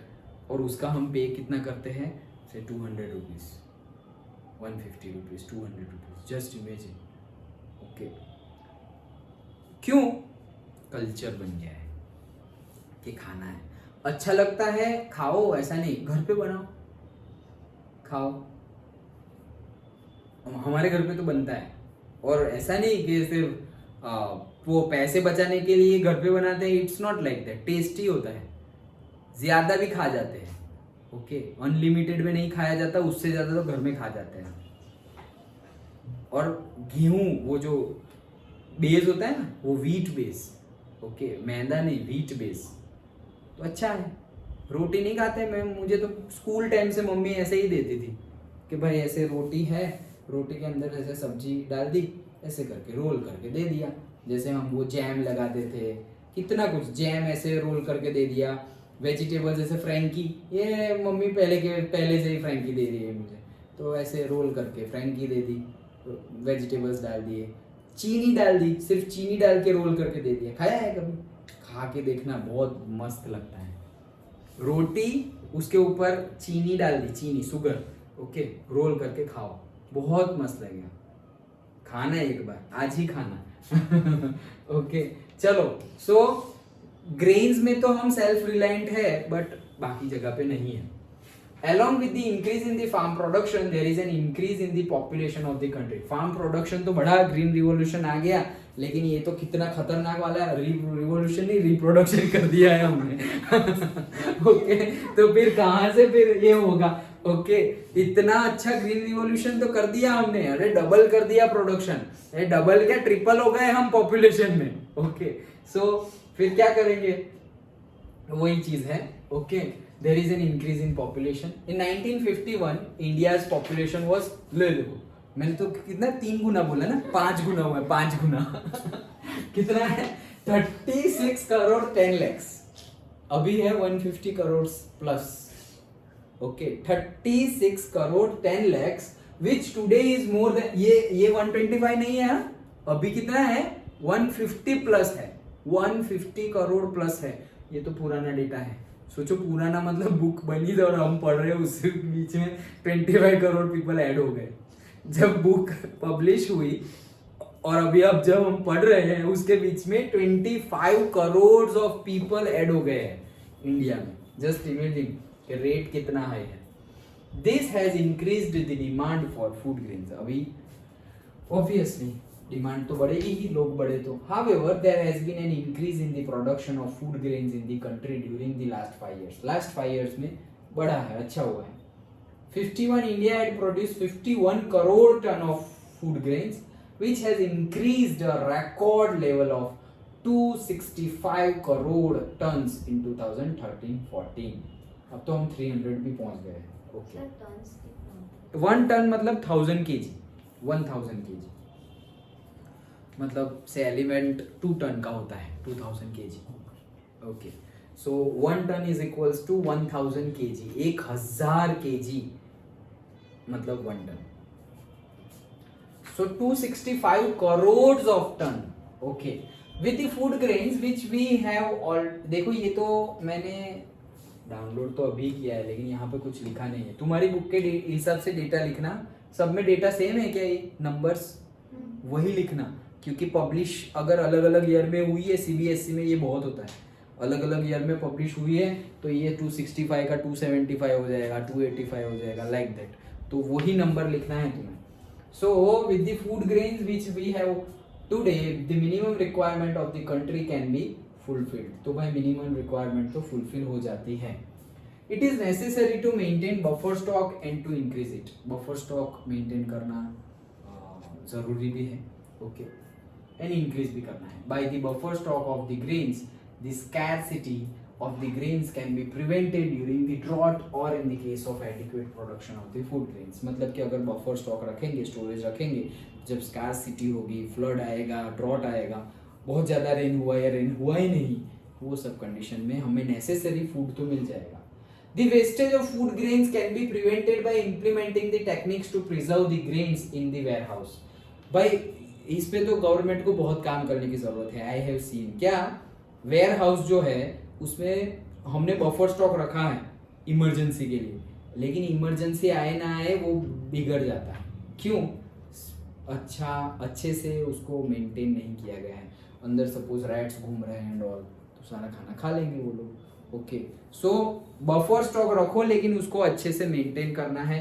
तो वेरी अभी लेटेस्ट में अगर कुछ इम्प्लीमेंट सबसे पहले करना हो तो ये करना है। क्या? Wastage of food grains produce कर लिया, स्टोर कर लिया, अब उसको वेस्ट होने से तो बचाओ। बारिश ज्यादा हुई और अंदर पानी चला गया तुम्हारे वेयर हाउस में, ये कैसा वेयर हाउस बनाया? Like that. So food grains can be prevented by implementing techniques to preserve the grains in the warehouse. ऐसी टेक्निक्स यूज करो कि फूड को इफेक्ट ही ना हो। Then the hunger of the thousands of families can be satisfied if this buffer stock is distributed among them free of charge। हज़ारों लोगों की जो नेसेसिटी है फूड की वो सेटिस्फाई की जा सकती है अगर ये बफर स्टॉक को हम अच्छे से मेंटेन करें। जैसे अभी देखा होगा ये फ्लड आया तो फूड पैकेट्स बांटे गए थे। जनरली फूड पैकेट्स बांटे जाते हैं क्योंकि आना जाना भी नहीं होता ना, वो कहाँ कैसे, वैसे फ्लड आ गया है, पानी पानी है तो कहाँ बाहर ही नहीं निकल सकते, तो दूसरी तो बात गई। ओके, तो फिर फूड पैकेट्स जैसे कि अभी हमने केदारनाथ की बात की तो तब भी ऐसे फूड पैकेट्स बांटे गए थे। कितने लोग, आज तक एक्चुअल डेटा बाहर ही नहीं आया है, और जो डेटा बाहर आया है उसके accordingly 900 to 1000 people are dead. लेकिन जो जिसने देखा है वो बोल रहे हैं मोर देन 10,000 पीपल डाइड। कितने गुमशुदा है। पहले तो रजिस्ट्रेशन ही नहीं होता था, अब तो रजिस्ट्रेशन बेस जाना होता है, रजिस्टर करवाए और ये। पहले तो डेटा ही नहीं है कि कितने लोग गए, नो रजिस्ट्रेशन, मन हुआ जाना है जय शंभू करके चले गए। ओके, कितने लोग एक्चुअल में गए हैं पता ही नहीं। मतलब जो सन्यासी है वो तो कहीं से भी भाई हिमालय से कहीं से भी ऐसे ऐसे करके आ गए, बट जो यात्रालु है, ओके पिलग्रिमेजिस, ओके पिलग्रिमेजिस जो है यात्रालु है वो लोग, उनको तो रजिस्टर करे तो अच्छी बात है, पता तो चलेगा कि इतने आए इतने गए लाइक दैट। तो पहले ऐसा कुछ नहीं था। मैंने अपनी आँख से अपनी खुद की ये आँखों से गंगा घाट पर बैठा हुआ था हरिद्वार में, रिवर में बॉडीज फ्लो होते हुए देखी, रिवर में। जैसे हम ये गणेश जी को देखते हैं ना कि विसर्जन किया, देखो जा रहे हैं, फूल की माला डाली, नारियल डाल दिया तो कैसे जा रहा है, वैसे बॉडी ह्यूमन बॉडीज जा रही है। मैंने खुद देखा है, मतलब ऐसे शॉकिंग, वेरी शॉकिंग ऐसी कंडीशन। हाँ चलो, it is necessary to strengthen food stocking and the arrangement to conserve it. ये नेसेसरी है, फूड स्टॉकिंग और बफरिंग दोनों सेम ही है, और उसको मेंटेन करना मतलब कंजर्व करना, एक ही सेंटेंस को दूसरी बार लिख दिया है। It is a good beginning that the government has made provision to supply the food grains up to the poor people through the food security act. Food security act through government ने ये सबको देना start कर दिया है food. सही बात है, मतलब जो हम बोलते हैं ना ration shop, kirana shop government की, तो वहाँ पर जैसे जो वीट हम 50 रुपीज़ के जी 30 रुपीज़ के जी लाते हैं, वो वहाँ पे 1 रुपीज़ 2 रुपीज़ 3 रुपीज़ के जी वैसे मिलता है, हर महीने मिलता है। क्या क्या मिलता है आई डोंट नो, बट से वीट मिलता है, राइस मिलता है, देन दाल मिलती है, पल्सेस मिलते हैं, हाँ ऑयल मिलता है, और पहले कैरोसिन भी मिलता था, क्योंकि फ्यूअल एज अ फ्यूअल लोग घर में चूल्हा जला के खाना पकाते थे ना, लेकिन अब कैरोसिन बंद कर दिया है। क्यों? क्योंकि गैस ही यूज़ करो, नेचुरल गैस यूज़ करो, पाइपलाइन और से सिलेंडर यूज़ करो लाइक दैट। तो क्यों, और बीच में होता था क्या कि वो कैरोसिन सब लोग उसमें यूज़ करने के बजाय एज अ फ्यूअल यूज़ करते थे। पॉल्यूशन, ऑटो में तो कैरोसिन ही डालते थे, जैसे फटफट ये फटफट आवाज़ आती थी, और वाइट तुम्हें दिखेगा कि वो भाई कितना pollution like that. So government ने कैरोसिन देना ही बंद कर दिया। ओके, तो पॉल्यूशन होगा ही नहीं। सो ये सब चीज़ें हैं, एंड लास्ट पैरा है और हमारा टाइम भी हो गया है, चलो देख ही लेते हैं ना, आरती लेट हो जाएगी। ओके चलो, impact of globalisation on Indian agriculture. जो ग्लोबलाइजेशन हुआ, ये ग्लोबलाइजेशन मतलब कि वो हम पढ़ेंगे सिविक्स में, इकोनॉमिक्स एंड सिविक्स में ग्लोबलाइजेशन पढ़ेंगे, बट ग्लोबलाइजेशन का मीनिंग बता दो। ग्लोबलाइजेशन मतलब कनेक्टिविटी बढ़ी, मतलब जो ट्रांसपोर्टेशन बढ़ा, कनेक्टिविटी बढ़ी, कनेक्शंस बढ़े, किससे? दूसरी कंट्री से। मतलब अभी हमें कुछ ज़रूरत है तो हम कहीं से मंगवा रहे हैं, किसी और को ज़रूरत है हम उनको दे रहे हैं। पहले ऐसी फैसिलिटीज़ अवेलेबल नहीं थी। अभी देखो G20 मीटिंग हुई, कितने नेशंस के लोग आए और मीटिंग्स की कि भाई हमारा यहाँ इन्वेस्टमेंट, यहाँ इंडिया का ये होगा, आपका यहाँ इंडिया में ये करेंगे, वो करेंगे, कितनी बातें हुई। तो इसको ही बोलते हैं ग्लोबलाइजेशन। मतलब कोको कोला बनी थी अमेरिका में और हम यहाँ से पी रहे हैं, that is due to the globalisation. McDonald's, Coca Cola, ये वो, US पिज़्ज़ा, तो ये सब की मेन ऑफिस जहाँ से स्टार्ट हुआ था, और आज की डेट में भी मेन ऑफिस कहीं पे हो तो वो कंट्री कोई और कंट्री है, कोई और कॉन्टिनेंट है, कोई और पार्ट ऑफ द वर्ल्ड है। सपोज हम नॉर्दर्न हेमिस्फीयर में है, वो साउदर्न हेमिस्फीयर में है, ओके, हम ईस्टर्न साइड है, वो वेस्टर्न साइड है, लाइक दैट। फिर भी वही टेस्ट, सोचो, जो अमेरिका में कोक पीता है वो और जो तुम कोक पीते हो वो सेम टेस्ट का होता है। जस्ट इमेजिन, इतने दूर होके भी सेम टेस्ट, कैसे? टेक्नोलॉजी, इंग्रेडिएंट्स का एग्जैक्ट अमाउंट। तो ये ग्लोबलाइजेशन से पॉसिबल हुआ है। समझ में आया? ग्लोबलाइजेशन समझ में आया? नाउ एग्रीकल्चर का क्या रोल है ग्लोबलाइजेशन में? वही रोल है क्या कि हम इंपोर्ट भी करते हैं, एक्सपोर्ट भी करते हैं, वही सब चीजें हैं। The policy of globalization has been implemented with the purpose that the Indian farmers can sell his farm products in the world markets and earn profit। वही है कि भाई हमारे फार्म प्रोडक्ट्स हम पूरे वर्ल्ड को बेच सके। जैसे कि हम स्पाइसेस पहले से बेच रहे हैं, वैसे ही हम कॉटन पहले से बेच रहे हैं, तो वो भी फार्म प्रोडक्ट ही है। तो बेच सके तो वो ज्यादा अर्न कर सके। कोई होगा भाई कि भाई मुझे इंडिया में तो बेच ही रहा हूँ, लेकिन कहीं से मुझे ज्यादा आउटपुट मिल रहा है, तो बाहर बेचो भाई। गवर्नमेंट ने कोई रिस्ट्रिक्शन नहीं रखा है, तुम बाहर बेचो, कोई बात नहीं। Many changes took place in the agriculture field due to the globalisation. Globalisation की वजह से बहुत सारे चेंजेस हुए हैं। द प्रोसेस टू एक्सपोर्ट और import crop production is made very simple. बहुत ही इजी वे में इंपोर्ट और एक्सपोर्ट की एक्टिविटी अब होती है। ओके, पहले इतनी नहीं थी इजी। कॉटन, चिलीज एंड तिल are now available in Chinese market. देखो, कॉटन, हमारे वहां का कॉटन चाइनीज मार्केट में चला गया। चिलीज, मिर्ची, वो वहां चली गई। तिल, सीसम, तिल, वो वहां चला गया। Okay, Chinese market. And various fruits from the world are now available in Indian market. Okay, तो बाहर के जो डिफरेंट फ्रूट्स है जो हमारी एनवायरमेंटल कंडीशन के अकॉर्डिंगली यहाँ पर होते नहीं है, वो भी मार्केट में मिलते हैं।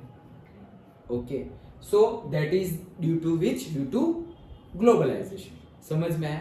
एक पर्सनल एडवाइस ये है कि हमारे यहाँ पर जो हो रहा हो, एक्चुअल फूड हमें वही खाना चाहिए, बाहर का नहीं खाना चाहिए। बाहर का इन द सेंस फॉरेन कंट्री का। जैसे कि तुम, हाँ, यहाँ पे एप्पल होता है तो एप्पल खाओ, ड्रैगन फ्रूट नहीं होता तो ड्रैगन फ्रूट मत खाओ, लाइक दैट। ऐसा नहीं बोल रहा हूँ ड्रैगन फ्रूट मत खाओ, यहाँ होता है इसलिए बिकता है, लेकिन एक्चुअली वो इंपोर्ट किया गया है, यहाँ पे सीडिंग किया और फिर यहाँ पे ग्रो किया।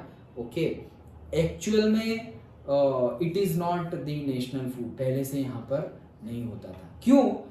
हमारे एनवायरमेंट के अकॉर्डिंगली जो हो रहा हो, एटलीस्ट हमारी सॉइल में, भले ही तुम ड्रैगन फ्रूट बाहर से लाए, ग्रो यहाँ किया है, हाँ तो खाओ। यहाँ ग्रो किया है, यहाँ की जमीन में, तो खाओ। मतलब कि यहाँ के एनवायरमेंट के अकॉर्डिंगली जो ग्रो हुआ है वो खाओ। और बाहर कहीं ग्रो हुआ है और हम डायरेक्टली पैकेटली और मार्केट में से उठा के खा ले रहे हैं। जैसे कि हम खाते हैं कि भाई जम्मू कश्मीर के एप्पल्स है, नहीं खाते, हम खाते हैं ना कि वहाँ के फेमस है, बहुत ज़्यादा होते हैं। तो कश्मीर के एप्पल्स है, शिमला के एप्पल्स है, बहुत ज़्यादा फेमस। तो हाँ, तो वैसे कैसे लॉरी पे मिलते हैं तो हम ले लेते हैं, तो वो ले लो। इंडियन, एटलीस्ट यहाँ पर भी डिफरेंस है, एक्चुअल केस में तो यहाँ पर भी डिफरेंस है। देखो कहाँ शिमला और कश्मीर और कहाँ हम यहाँ गुजरात में भरूच में बैठे हुए हैं। ओके, तो अगेन डिफरेंट। वो लोग वो खाए तो उनके लिए जितना बेनिफिशियल है ना, उतना बेनिफिशियल हमारे लिए नहीं है। फिर भी अमेरिका का एप्पल खाओ, कैलिफोर्निया का एप्पल खाओ, उससे अच्छा है कश्मीर का खाओ। डिफरेंस जितना कम हो उतना अच्छा है, कहने का मीनिंग ये है। ओके, चलो। The costly genetically modified BT seeds sold by the multinational companies are now available in India। तो BT seeds जो है बहुत ज़्यादा उसको केमिकली ट्रीटेड किया गया है, मल्टीनेशनल कंपनीज ने बनाया गया है, वो अभी इंडिया में मिलता है। Due to this farming has become costly. ये सब की वजह से फार्मिंग कॉस्टली हो गई है, क्योंकि वो लोग ने केमिकली ट्रीटेड और वो क्या खर्चा हुआ, तो वो खर्चा फिर हमें भी महंगा ही पड़ेगा। The production of cost and मेज, कॉटन एंड मेज हैज इंक्रीज्ड। कॉटन बढ़ गया है और भुट्टा, मेज भी बढ़ गया है। With the important import becoming smoother, the domestic farm products have to face tough competition। Import smoother हो गया है, अभी बोला ना इंपोर्ट और एक्सपोर्ट इजी हो गया है, तो इंपोर्ट और एक्सपोर्ट इजी हुआ वो अच्छी बात है, लेकिन एक बुरी बात क्या है पता है? डोमेस्टिक कहाँ गया? डोमेस्टिक फार्म प्रोडक्ट्स है टू फेस टफ कंपटीशन। मतलब ऐसा समझो कि यहाँ के एप्पल्स हो रहे हैं और कश्मीर से भी एप्पल आ रहे हैं, तो कंपटीशन हो गया ना भाई। यहाँ वाला बेचेगा, बोलेगा अरे यार मैं बेच रहा हूँ, कश्मीर से भी आया, तो प्रॉफिट अगर कश्मीर वाले को हुआ तो ये बोलेगा ले भरूच में रहकर मैं भरूच के ही एप्पल नहीं बेच पा रहा हूँ और कश्मीर के लोग खा रहे हैं, लाइक दैट। तो ये तो कश्मीर है, अपना ही है, लेकिन बात करो कि बाहर का, से यूएसए का कुछ आया, यूरोप का कुछ आया, चाइना का कुछ आया, लाइक दैट, वो आया तो वो इंपोर्ट आया और वो इंपोर्ट वाला यहाँ के लोकल को टफ कंपटीशन दे रहा है, सो that is not good. Okay, जैसे कि तुमने से टाटा है, ओके, और टाटा के सामने टाटा का एसी लिया और टाटा के एसी के सामने सपोज मित्सुबिशी है, तो मित्सुबिशी टाटा से भी अगर बढ़िया कूलिंग दे रहा हो और हम ले ले मित्सुबिशी, तो हुआ क्या, टाटा बोलेगा अरे भाई मैंने यहाँ बनाया, यहाँ के लोगों को जॉब दी, सब कुछ कितना इम्प्रूवमेंट किया, और प्रोडक्ट तुमने ले लिया जापान का, ओके, तो प्रॉफिट ज़्यादा कहाँ चला गया, जापान में, लाइक दैट। वही चीज़ है, वो कंपटीशन है, वैसे यहाँ पर भी ये कंपटीशन। तो इंपोर्ट बड़ा है, एक्सपोर्ट इंपोर्ट बड़ा है, उससे बेनिफिट कहाँ है, देखो भाई तुम अभी टाटा का एसी चाइना में भी मिलता है, जापान में भी मिलता है, जो पहले नहीं मिलता था तुम भी तो बाहर बेच रहे हो, तो बाहर वाले भी यहाँ बेचेंगे ना, लाइक दैट। ओके, तो वही चीज है, एडवांटेज डिसएडवांटेज दोनों है। Some products have gained global markets, hence the necessity of registration of their patent. तो भाई कई प्रोडक्ट्स तो ग्लोबल मार्केट में फिक्स्ड हो गई है पूरे ग्लोबल में, तो उसकी भी पेटेंट करवानी पड़ती है, रजिस्टर्ड, कि भाई ये हमारी चीज है, ओके, हमने पहले प्रोड्यूस की थी। नहीं तो होगा क्या कि लोग बोलेंगे कि भाई यहाँ का फेमस है, लेकिन एक्चुअली वो कहीं और से लेके आए हैं। सो पेटेंट करवाना, रजिस्टर, पेटेंट मतलब रजिस्टर करवाना कि भाई ये पर्टिकुलरली कश्मीर के एप्पल्स है, ये पर्टिकुलरली पंजाब के वीट्स है, ओके, ये पर्टिकुलरली से दार्जिलिंग की टी है, तो रजिस्टर करवाओ, फिर दार्जिलिंग की टी तुम बेचो अमेरिका में, कोई बात नहीं, लेकिन रजिस्टर की ये दार्जिलिंग की है। फिर ऐसा ना हो कि अमेरिका परचेज कर रहा है इंडिया से दार्जिलिंग की टी, फिर अपना ही टैग मार के से स्टारबक में बेच रहा है, ऐसा ना हो जाए, ओके, लाइक दैट। तो patent is important. It is necessary to register qualitative farm product, ऐसे वैसे तो स्टारबक को टाटा ने ले लिया है, okay, qualitative product farm production has national patent in the world market, तो नेशनल पेटेंट करवाना नेसेसरी हो गया है। To face the competition in agriculture products in the global markets, India will have to adopt a new technology and concentrate on quality. तो अब competition तो tough हो गई है, लेकिन एट द सेम टाइम हमें टेक्नोलॉजी का यूज भी ज्यादा करना है, at the same time quality पे, क्योंकि हम क्वांटिटी पे काम करते जा रहे हैं और क्वालिटी को भूलते जा रहे हैं, वो तो होना ही है। whenever you are concentrating on quantity, you have to cross check double time for the quality, otherwise quantity बढ़ जाएगी लेकिन क्वालिटी नहीं मिलेगी। जैसे कि तुम पढ़ाई कर रहे हो, तो सिर्फ तुम आज 2 घंटे पढ़े, आज 3 घंटे पढ़े, आज तो 4 घंटे पढ़े, क्वांटिटी पे देख रहे हो, अरे पढ़ाई कितनी की, याद कितना है, क्वालिटी भी उतनी ही इंपॉर्टेंट है, ओके। चलो, हाँ, a series of planned steps will have to be taken to increase the economic prosperity, solidarity of the people। तो भाई planned steps, पूरा का पूरा एक प्लान बनाना पड़ेगा, हमें लाना है सेकेंड ग्रीन रिवॉल्यूशन, तो उसके लिए पूरा प्लान प्रिपेयर करना पड़ेगा, और उसकी वजह से क्या होगा, economic prosperity and solidarity of people बढ़ेगी। मतलब कि हम इकोनॉमिकली पैसे हमारे पास ज्यादा आ जाएंगे, और सॉलिडेरिटी मतलब का हम इंडिपेंडेंट हो जाएंगे, किसी के ऊपर डिपेंडेंट नहीं रहेंगे, that is solidarity. With increasing population the probable future increase in demand for agriculture products and to maintain the march to economic progress, it is necessary to arrange the strategy for second green revolution. मस्त statement है last में, क्या कि हमें जो अभी हम grow है वो हमारी ग्रोथ को बढ़ाना है, बाकी जो डेवलप्ड कंट्रीज है वो रेंज में जाना है, एंड हमारी पॉपुलेशन जो रेट से बढ़ रही है उस रेट से ही बढ़ेगी या उससे भी ज्यादा रेट से बढ़ेगी, एज्यूमिंग दैट उनके लिए भी फूड अवेलेबल रखना है।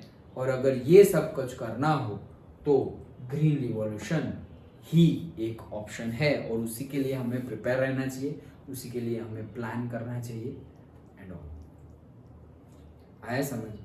तो ये था हमारा पूरा का पूरा एग्रीकल्चर चैप्टर। अंडरस्टूड?